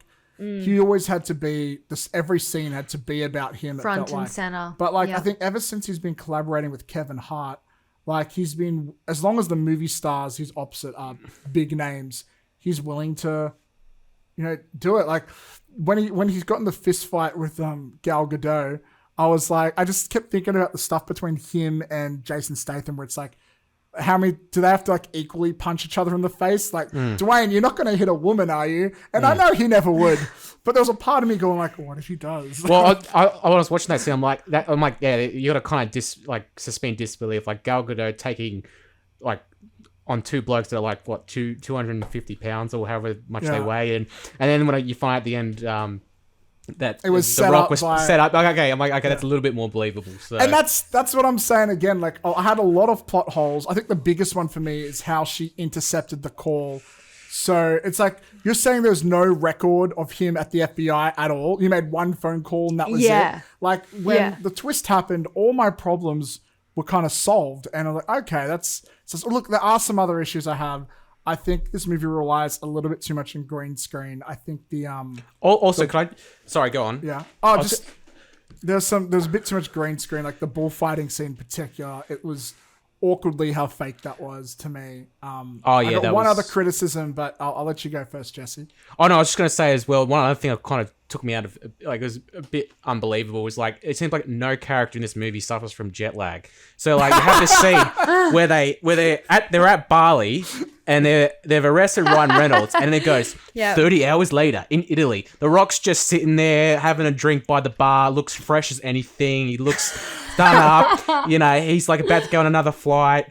He's like, I'm all sweet. I'm like, man, I'd be in bed. I'd be exhausted. Like jet lag. That's a very valid point. You could make that point about most spy movies where they adventure around the world, but I never thought of it. Like, they're constantly going back and forth beyond the equator, just going different sides. Like, your body clock would be so messed up. Oh, yeah. In real life, the fight scene, they should be like punching each other. Because, give me a second then. Let's have a power nap. And then we can just go back to fighting to the death. Is that cool with you? Okay, great. Yeah. I have one criticism, but I feel bad making it. Go for it. So we've talked about the amazing chemistry between Dwayne Johnson and Ryan Reynolds and the great comedic timing.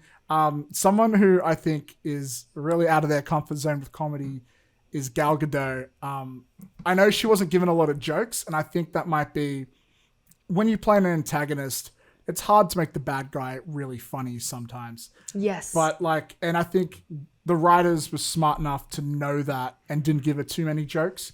But whenever she was given a joke, they all fell It didn't land. It was the That's actually very true. Like, even that scene where it's like, you want to go downtown, she starts singing downtown. She goes like, grab his balls. It's like, I get the joke, but there's something about the execution here. It just the punchline's not landing. And to me, it came across as a power play line rather than a joke. Yeah, that's what I was thought thinking. she was sort of singing to emphasize the fact that she didn't care or something. I guess the only other I think like her best comedic moment, which again wasn't very strong, was the part where you think she's talking to a psychiatrist, but just the guy she held kidnapped. But it's like I thought she was all right. Like she's all right. She had her moments. I thought that was a good moment. I think she's a great actress when she's in her lane. I think if she's doing action scenes, she can do action scenes great. If she's doing if she's like, you know, any scene where she's got to be like the beautiful damsel, then obviously like she killed that. Like, she has no problems. She's very comfortable there. You can tell she had a very successful career as a model earlier on in her career. And like, don't get me wrong, like I love her as Wonder Woman. I know a lot of people don't like Wonder Woman 1984. I love that movie. I think it's great. I'll defend that movie to death. But yeah, I'm curious for when they eventually do Red Notice 2, which I feel like is a sure thing. Now that they're a team, I'm wondering how the dynamic will work between the three of them. I feel like I don't know, she could be like the one who's like, oh, you boys, you're so silly. But Dwayne's already the straight man. How would that work with two straight mans in the comedy thing? Like, I'm very curious to see how they'll do that. And if I had to speculate, I think also the way you would do a sequel is you need a fourth big name. Because I feel like what sells this movie is three big names. So let me put this to you guys. You're making Red Notice 2. Who is the one new additional cast member you throw in to act opposite these three? It would be funny if that dig was an opening to say that Vin Diesel was going to join. That spoiler alert, would be... it's never going to happen. It's never going to happen, but that would be freaking crazy. It would be amazing. People would lose their shit. Oh my God. I have no idea. Okay, I'm gonna pitch some, and you guys, go for it. you can rate them out of 10, okay? So Red Notice 2, starring Dwayne "The Rock" Johnson, Ryan Reynolds, Gal Gadot, and Hugh Jackman. Nah. Okay. Let me give you another one. Dwayne "The Rock" Johnson. Okay, I'll give you the obvious one. Okay. But the obvious one, I don't want to see it. Kevin Hart.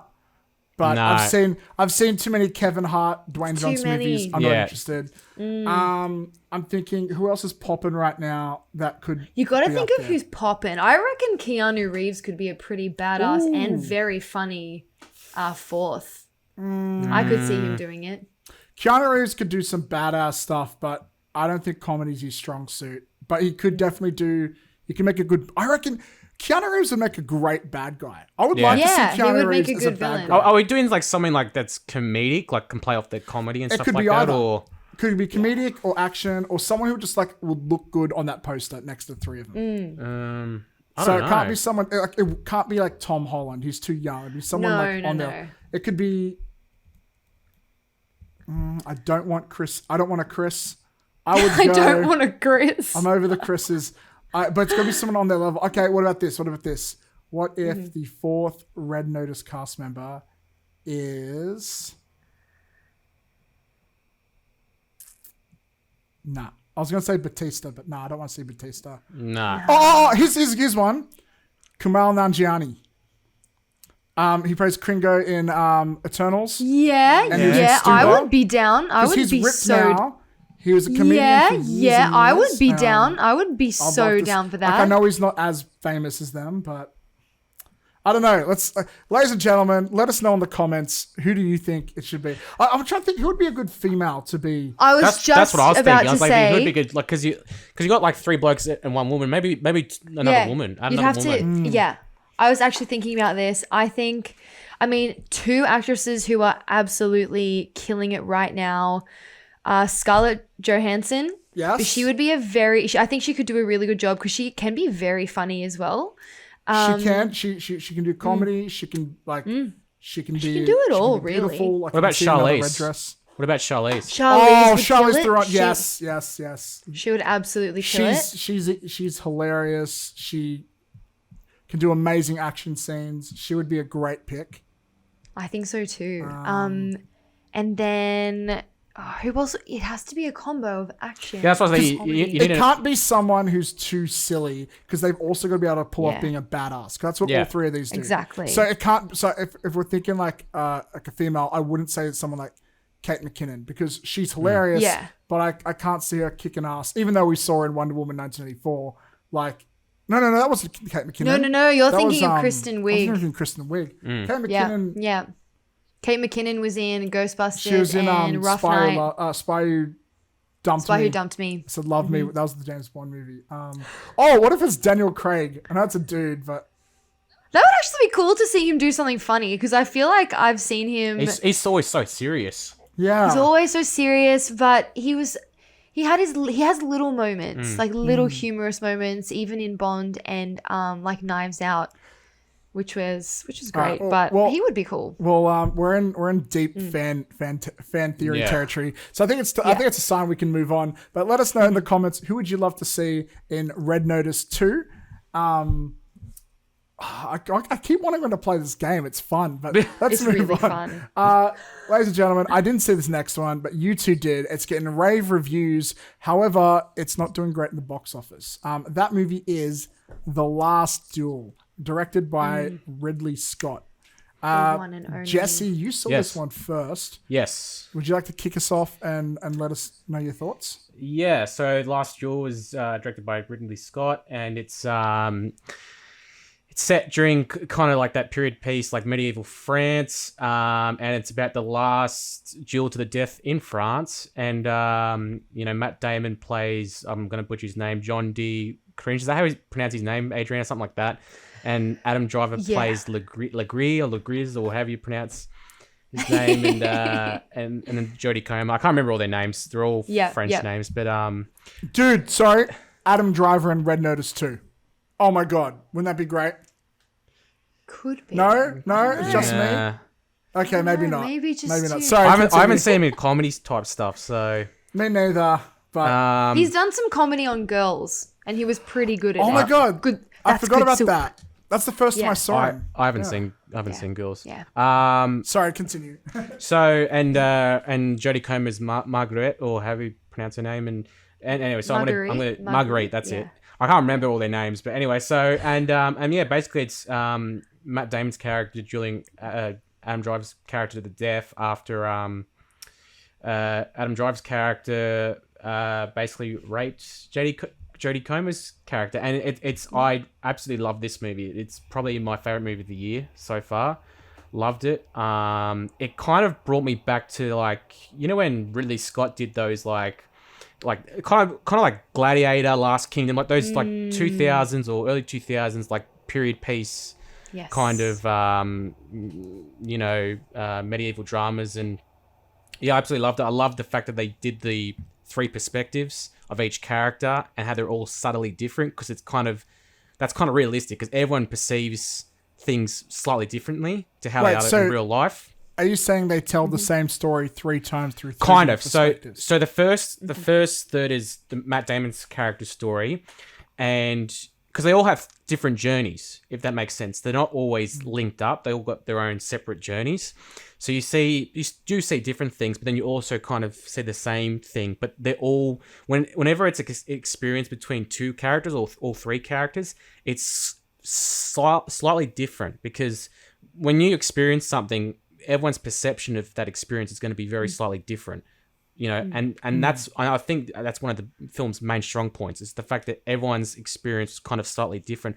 But even like the story was absolutely fascinating. I was just absolutely riveted throughout the whole thing. I was never like, I heard like some reviewers saying, oh, it's too long, or it's, I never felt this was long at all. It was like 160 minutes, but I was never like, I was like so deeply invested. The time just flew by, and yeah, I thought it was fantastic. All 3 of them, Comer, Driver, and Damon, they're all fantastic, brilliant. I was on the edge of my seat. I loved it. So Awesome. yeah. 80, you want to piggyback off that? Sure. I'm a big Ridley Scott fan. I adore that man, and I love his style, his attention to detail, and I love his use of strong female characters. it's really great to see a film address such a serious issue that back in the day, for this to get to the height that it did, it really is fascinating in itself. But getting to see it from each of their perspectives and how you see through Carouge, which is Matt Damon's character. That's how I pronounce it. Yeah, you see through his eyes the way he sees himself, which is this loving, adoring husband. And then once you see it through Marguerite's eyes, he's not like that at all. And then when you look through Jacques' eyes, the rape was only a little bit of a rape. It wasn't, she was sort of asking for it, which is not really. It was still bad. I think so.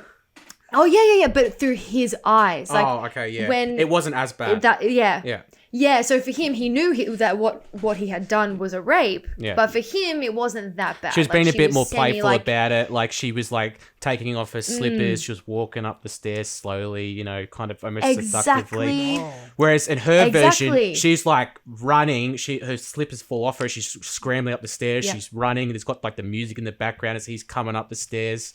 Oh man, that scene was just hard to watch. Like, it's incredibly it was powerful. hard to watch. Are they going for? Do you think they're going for like some like commentary on like the Me Too movement or anything like that, or a little bit? Potentially, Maybe a it little just bit. reminds me of there was a kind of famous situation with Aziz Ansari a few years ago. Yeah, where, I remember this. Yeah, for those who don't know, it was a simple. Yeah, he went on a date with a girl. Oh yeah, I remember this. He made a move. She was like, "No thanks." Time passed. He tried to make another move. She's like, "No thanks." He's like, "Cool." Text her the next day. Had a great time last night. Blah blah. And she's like, "That was a traumatic experience for me." And he's like, "I had no idea. I thought we were chill."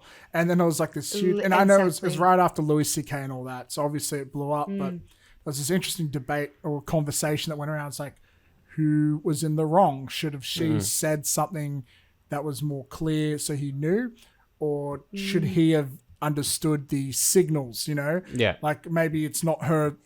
Maybe it's not up to the woman to say outright what it is. You should be able to pick it up through context. And it was a very interesting conversation. And it's interesting to see a film. I've never seen a film highlight it in the way you guys are describing it, where you see two different perspectives. And that's really interesting. I did not expect that from a movie like this. Like, it's got the word duel, so I'm just like, oh, it's going to be a sword fight. You think it's going to be like, swords and action and stuff. And it does have that. It was pretty good. It definitely does.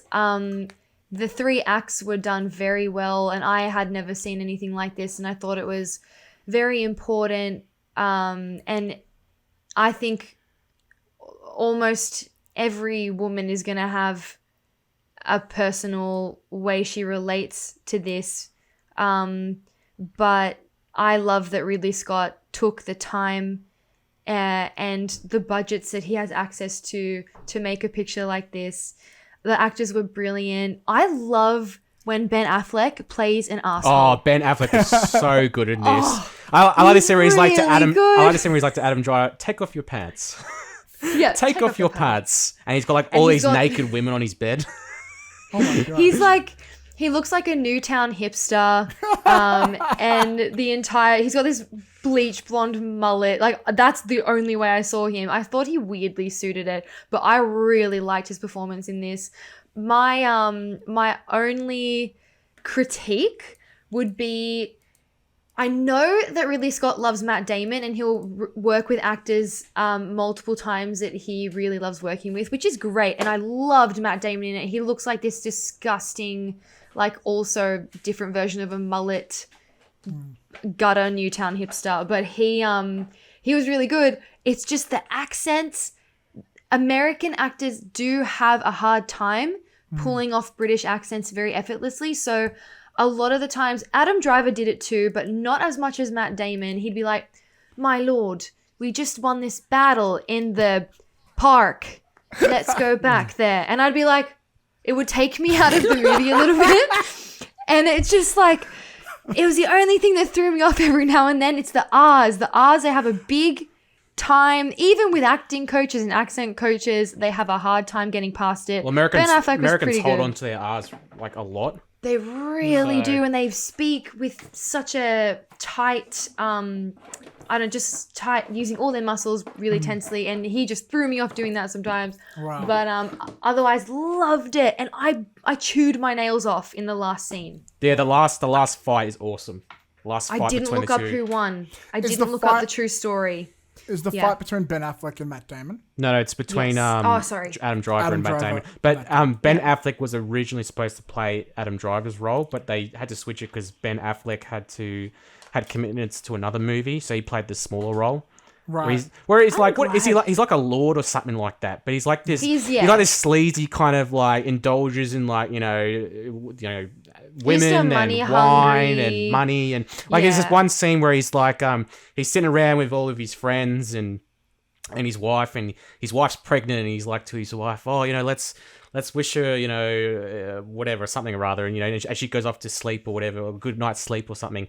And then after she goes off to sleep, he brings all these women out or whatever, and he's just kind of like, that's just, and it's just it's kind of like what it's like back then as well. Like there's a scene where Jodie Comer's character basically says to her husband Matt Damon, like, look, I can't do anything. I have no rights. If you don't do anything, then nothing's going to happen. I need you to do something, because women back in those times were seen as property, I guess, and they just had no absolutely. rights. So yeah, You should watch it, Matt. It's fantastic. And that I want battle to. scene. and Jodie Comer's like, why are you fighting this guy to the death? It has nothing to do, like, why can't we have a trial about it, or something like that? And that's just the way it worked, I guess. Also, Carouge did it because he wanted to get back at Adam Driver's, at Jacques, because he had taken his property and his job. It wasn't even to, prove her innocence. He didn't give a shit about that. It was purely to get back at his friend, That's because he horrible. was really pissed off. But you learn this over the 3 acts. In the first one, it's completely different. But yeah, that. Oh, man, what did that you last think scene. of the Damon's mother in it? I hate it so much. Oh my god. She wasn't even trying to be British, by the way. She was straight up American the entire film. There's a Damon's character, like Damon's character's mother in the film, Matt. Basically, there's a scene where she tells Jodie Comer's character, just put up with it, just deal with it. And then she says that, like, she reveals that it happened to her as well when she was younger. And I guess just in those times, it was just more of a common thing, I guess. Or I don't know, maybe it's, yeah, but it was a fantastic film, but yeah, it was very confronting in some spaces. So Sorry, dumb guy who hasn't seen the movie here. Just wondering. You said it takes place in France, but everyone's doing English accents. Is there a reason for that? That's typical. Typical Hollywood. Like, if it's anywhere in Europe, Everyone British gets- suits it better. So that's so they were just just what like, they go fuck for. this accent, just make them British. yeah, Technically, they should be like, Jacques, let's battle to the duel. But that's, that's That's not gonna too happen. hard to do for American actors. So they Yeah. fuck it, change the accent. That's crazy. My lord. It's just like that the whole time. But yeah. I think just before someone yells at us for not mentioning it, I believe this is the first time Ben Affleck and Matt Damon have collaborated on a script since Good Will Hunting. yeah. That's But correct. they also teamed up with, I didn't realize there was another writer involved. Her name is Nicole Holfen. She Holfen wrote Song? she wrote Jodie Comer's story Cat. part. I really So love did they that. each write an act each? I think to my knowledge, Ben Affleck and Matt Damon wrote together the two male storylines or whatever, and I think she wrote the female story. I think. Right. Respect, Okay, yeah. that's I mean, really interesting. obviously I they'd love probably that. interweave Yeah. as well. Like they'd work on bits and pieces, but I think that's the main. Like I think Matt Damon and Ben Affleck wanted to get a female writer for the female part to tell it from more of a I think that's right a from smart move. female 'Cause- perspective. Yeah. Yeah, I think that's a smart move because I'll be honest, when I first saw this trailer, and I mentioned this, I think it was on the last upcoming attractions episode on Midnight Double Feature. I can see the boat sailing off on the horizon. And I think we actually ended it on this, so it was a downer way to sort of end it. But we'll talk about this trailer, and I sort of raised a slight concern. I'll say a slight concern. And it's like, I really hope they handle this story very delicately, because the whole idea, it's centered around a rape and then a man coming in trying to defend her honor or something. Feels very white knighty. And in this politically correct day and age, that could be looked down upon, and if not done tastefully or not done appropriately. So to hear that they had a female writer in the room, especially to deal with those elements, I think, and I think that's a good move. And to hear how they added all this sort of commentary and different perspectives in it, it really sounds like it's done very. They put a lot of thought into it, so they did. It's good to hear. The attention to detail in every single aspect of this film is second to none. So you should definitely watch it. And I hear it's a real return to form for Ridley Scott. So and the fight scenes are good as well, because Damon's character is kind of like a war hero kind of thing. He's fought lots of battles. Like, you see his body all scarred up and stuff. And there's some, because I thought when I was watching this movie, I was like thinking, is the only like battle type scene just going to be the last duel? And then it goes through his earlier battles. There's one he has with when he's with Adam Driver, and those are like really well done, really gritty. Yeah. So I was like, that's a nice, inclusion. I like to see battles, like medieval battle scenes. So I'll ask one last question. Do they touch on why it's the last duel? Because it was the last duel in France, the last duel to the death. No, but like, did something happen to make them go, we can't have duels anymore, or just happens to be the last duel? They sort of allude to the fact that there are outdated practices that they don't do anymore because they're just barbaric or whatever. But this one they actually find is still legal. So that's what Matt Damon decides to do. So you're like, so it's like if right now, like, we've left it all behind us, and someone's like, actually, I found a loophole that says I can kill you. So yeah. So dude, what the fuck are you doing? You can't just go around killing people. No. In the Constitution, in subsection B, it says I can fight you to the death. I thought they had outlawed it, but they made an exception for Matt Damon's claim. Like, the guy says something like it's been outlawed, but they made it like an exception for Matt Damon's claim or something like that. So I'm pretty dead set. They talk about how they mention like the law itself in that court hearing. But maybe I'm not remembering correctly. Maybe either way, he passed it. The king was like, "Yeah, let's do it." Yeah. Holy shit! Yeah. And she's like obviously furious, like pissed off about it, because she's like, she didn't know what would happen if they lose. The stakes are so high. Wow. It's just, awesome. All right, now let's move on to Marvel's Eternals. So look, we got to address the elephant in the room with this one. This is the lowest critically scored film on Rotten Tomatoes for Marvel films. And I have no idea why. It's actually the lowest by a bit. I don't get it. Like, I can name at least 5 Marvel films worse than this top of my head.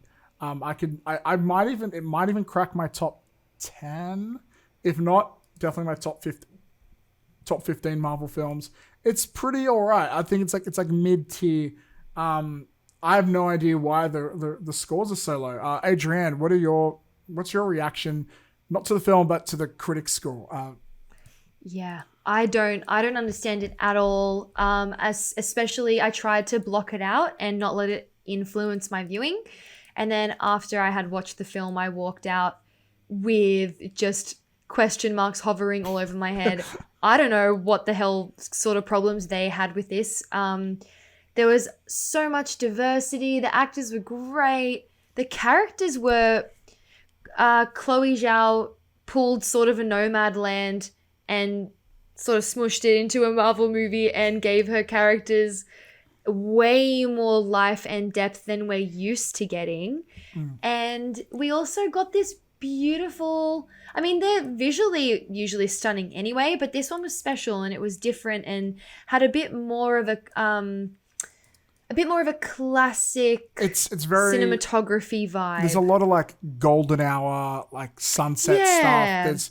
I could be wrong, but I feel like they used way more natural lighting than a typical Marvel film did. That's what it looked like. It's very like, it's definitely not Oscar bait, but it's like the visuals like Oscar bait inspired, I feel. If that makes sense. Yeah, it makes perfect sense. And like I sort of get it now. Like there was like some memes going around making fun of Kevin Feige because the only thing he would talk about this movie going up forward is Chloe Zhao's an amazing director. It's amazing. In fact, there's rumors going around that for a while he's been listed by Disney to do a Star Wars film to sort of bring some of that Marvel success that way.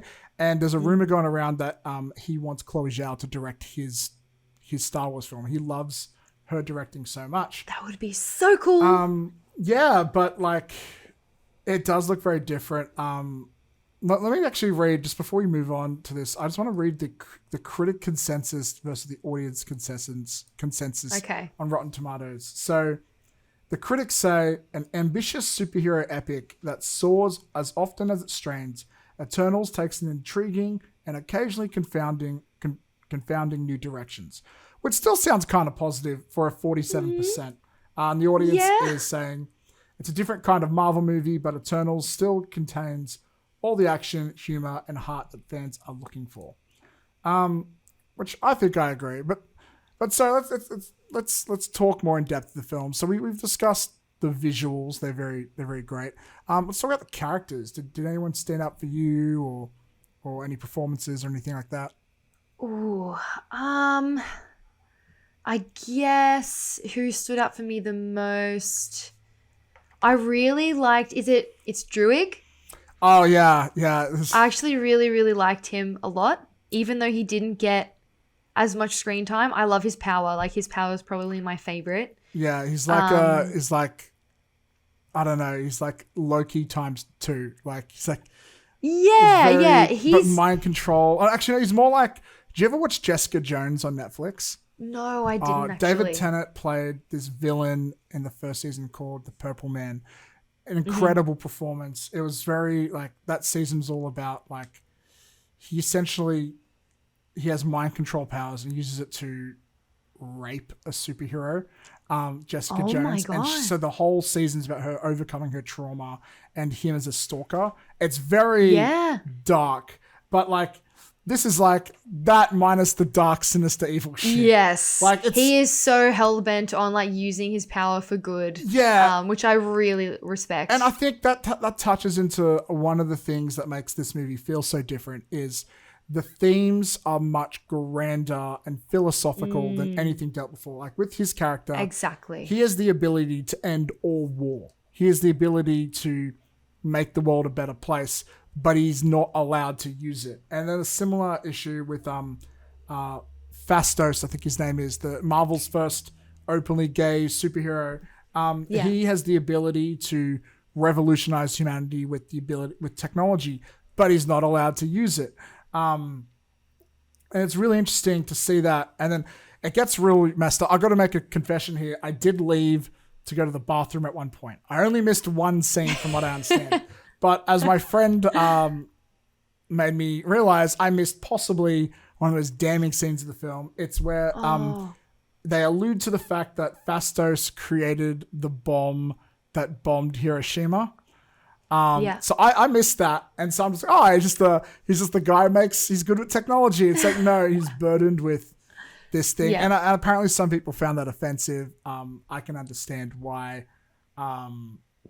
obviously, but that's what I kind of like about this movie. Not the fact that it's offending people, but rather the fact that it deals with these much grander themes. And just from the get-go, when they're like, in the beginning, there was a celestial who created the sun. It's like, oh, okay, so God doesn't exist. You just changed all the Marvel movies in one sentence. That's crazy. It is pretty crazy. It's very intense. Yeah. There's so many characters and they all have so much to be explored. I also loved Gilgamesh and Kingo, which I think everyone did. Kingo is what made me want to see it. I love Kumail Nanjiani and he's a hardcore nerd. I discovered him through a podcast he used to have called The Indoor Kids. Oh my God. Which is like, I think they mostly covered video games, him and his wife, who he wrote The Big Sick about. That is about them. And to see him ripped in a superhero movie, it's like amazing to see. So amazing. It's like one of us is one of the superheroes now.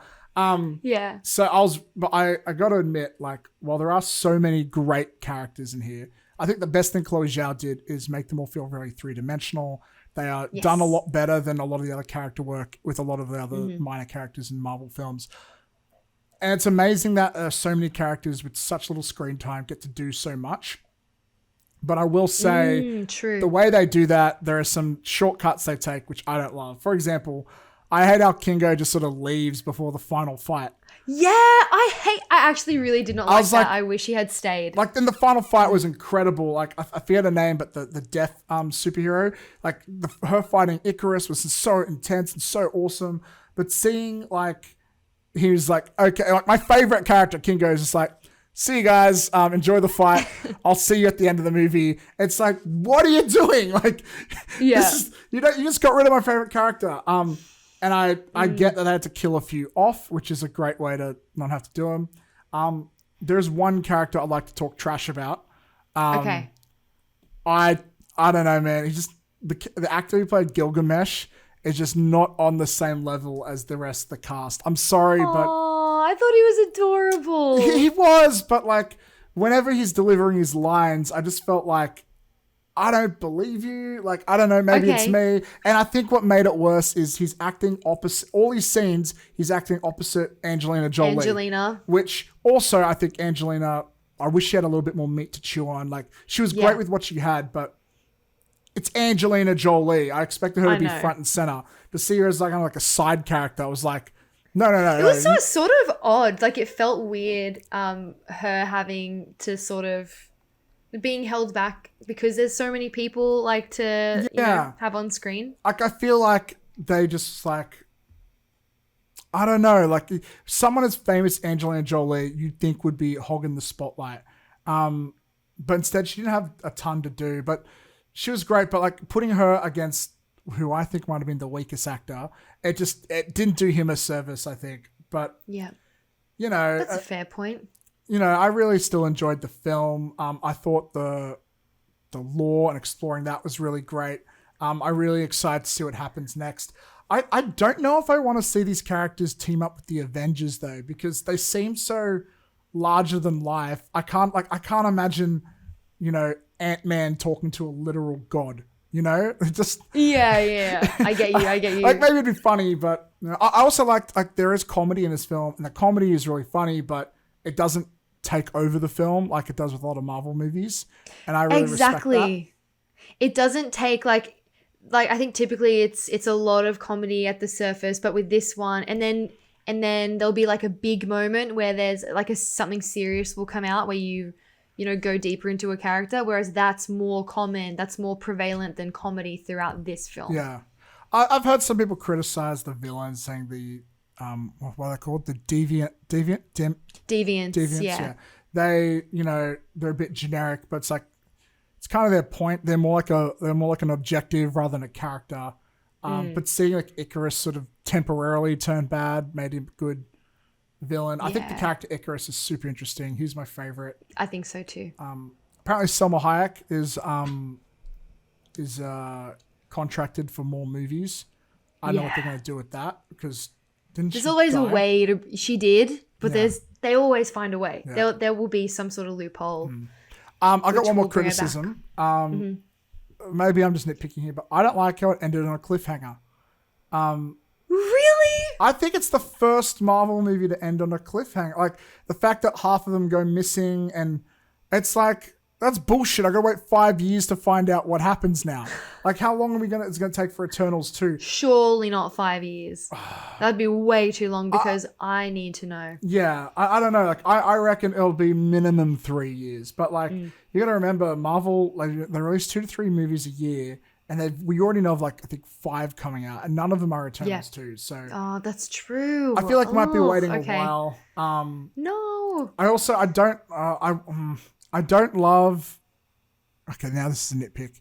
Okay, in the post-credits scene, we do see Bruce Banner, but he's not Professor Hulk anymore. Which kind of spoils, I assume, in She-Hulk, he's going to turn back. I don't know. That's nitpicking.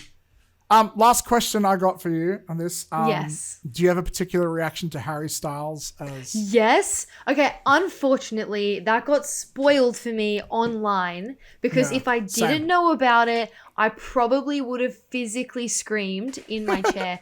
And it's not because I'm a big fan of his or anything. It's because, well, I am, but You wouldn't have I expected thought him to be in a I Marvel would movie. not have expected it at all. And I think that I really liked him in Dunkirk. I think that his physical acting was a great introduction to what he's capable of. And they cast him as Eros, who's literally like the god of love and sex. So he is a sex god, rock and roll, like There are a lot of women star. out there who would agree with you. He is. Oh yeah. Yeah. And you know what I really liked his little buddy. I can't remember his name, but it was giving me sort of I think it's Pip. I think his name is, and he's voiced by. That's what I freaked out about because I didn't know it was voiced by Patton Oswalt. Okay. Who is a great. Okay. Also, just like I said about Kumail Nanjiani, super nerd. He's done so many things about comic books. He's actually been in Agents of S.H.I.E.L.D. He's been in so many great comedy shows. He has a famous bit in Parks and Rec where he has to filibuster and he talks about a crossover between Avengers and Star Wars. And Oh my god. yeah, I love Patton Oswalt. He is really funny. That's so good. But I didn't know he was going to be in it. So I was, Yeah. I don't care about Harry Styles, but I was freaking out I recognized his voice. I'm like, oh, Yep. it's Happy. It's so many, he just actually Very voiced, cool. there's a Marvel show came out called MODOK and he voices MODOK on that. It's a claymation robot chicken style thing. That's so cool. I got mega like Groot Rocket best friend vibes from that little scene, and that was really exciting. So I'm very keen. That's why I can't wait. Like I need to. Yeah.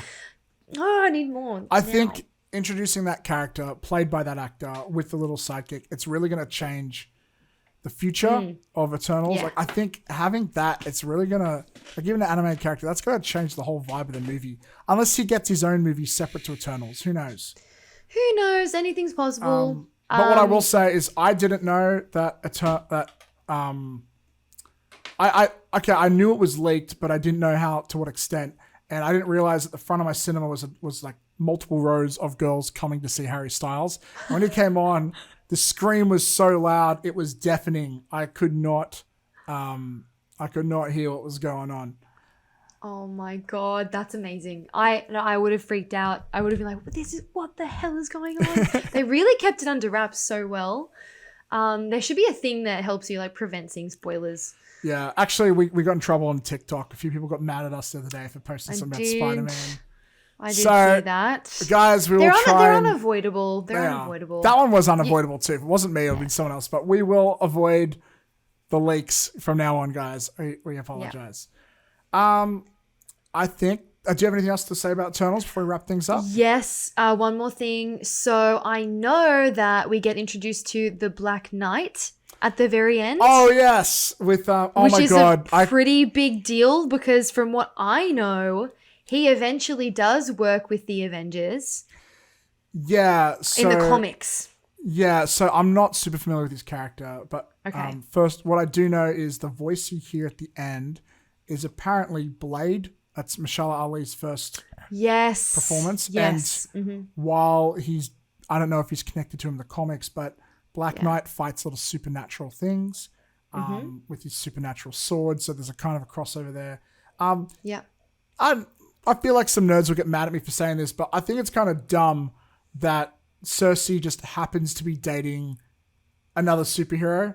It's like, there's too much of a coincidence. What are the chances? Yeah, I really hope they straighten it out. Otherwise, I think it's a bit dumb. And I also feel like the only reason they cast Kit Harington was just so he could do that one line where he says, "I love you, Cersei," and which got a huge laugh in my audience. But I cringed a little bit because I'm like, oh, come on.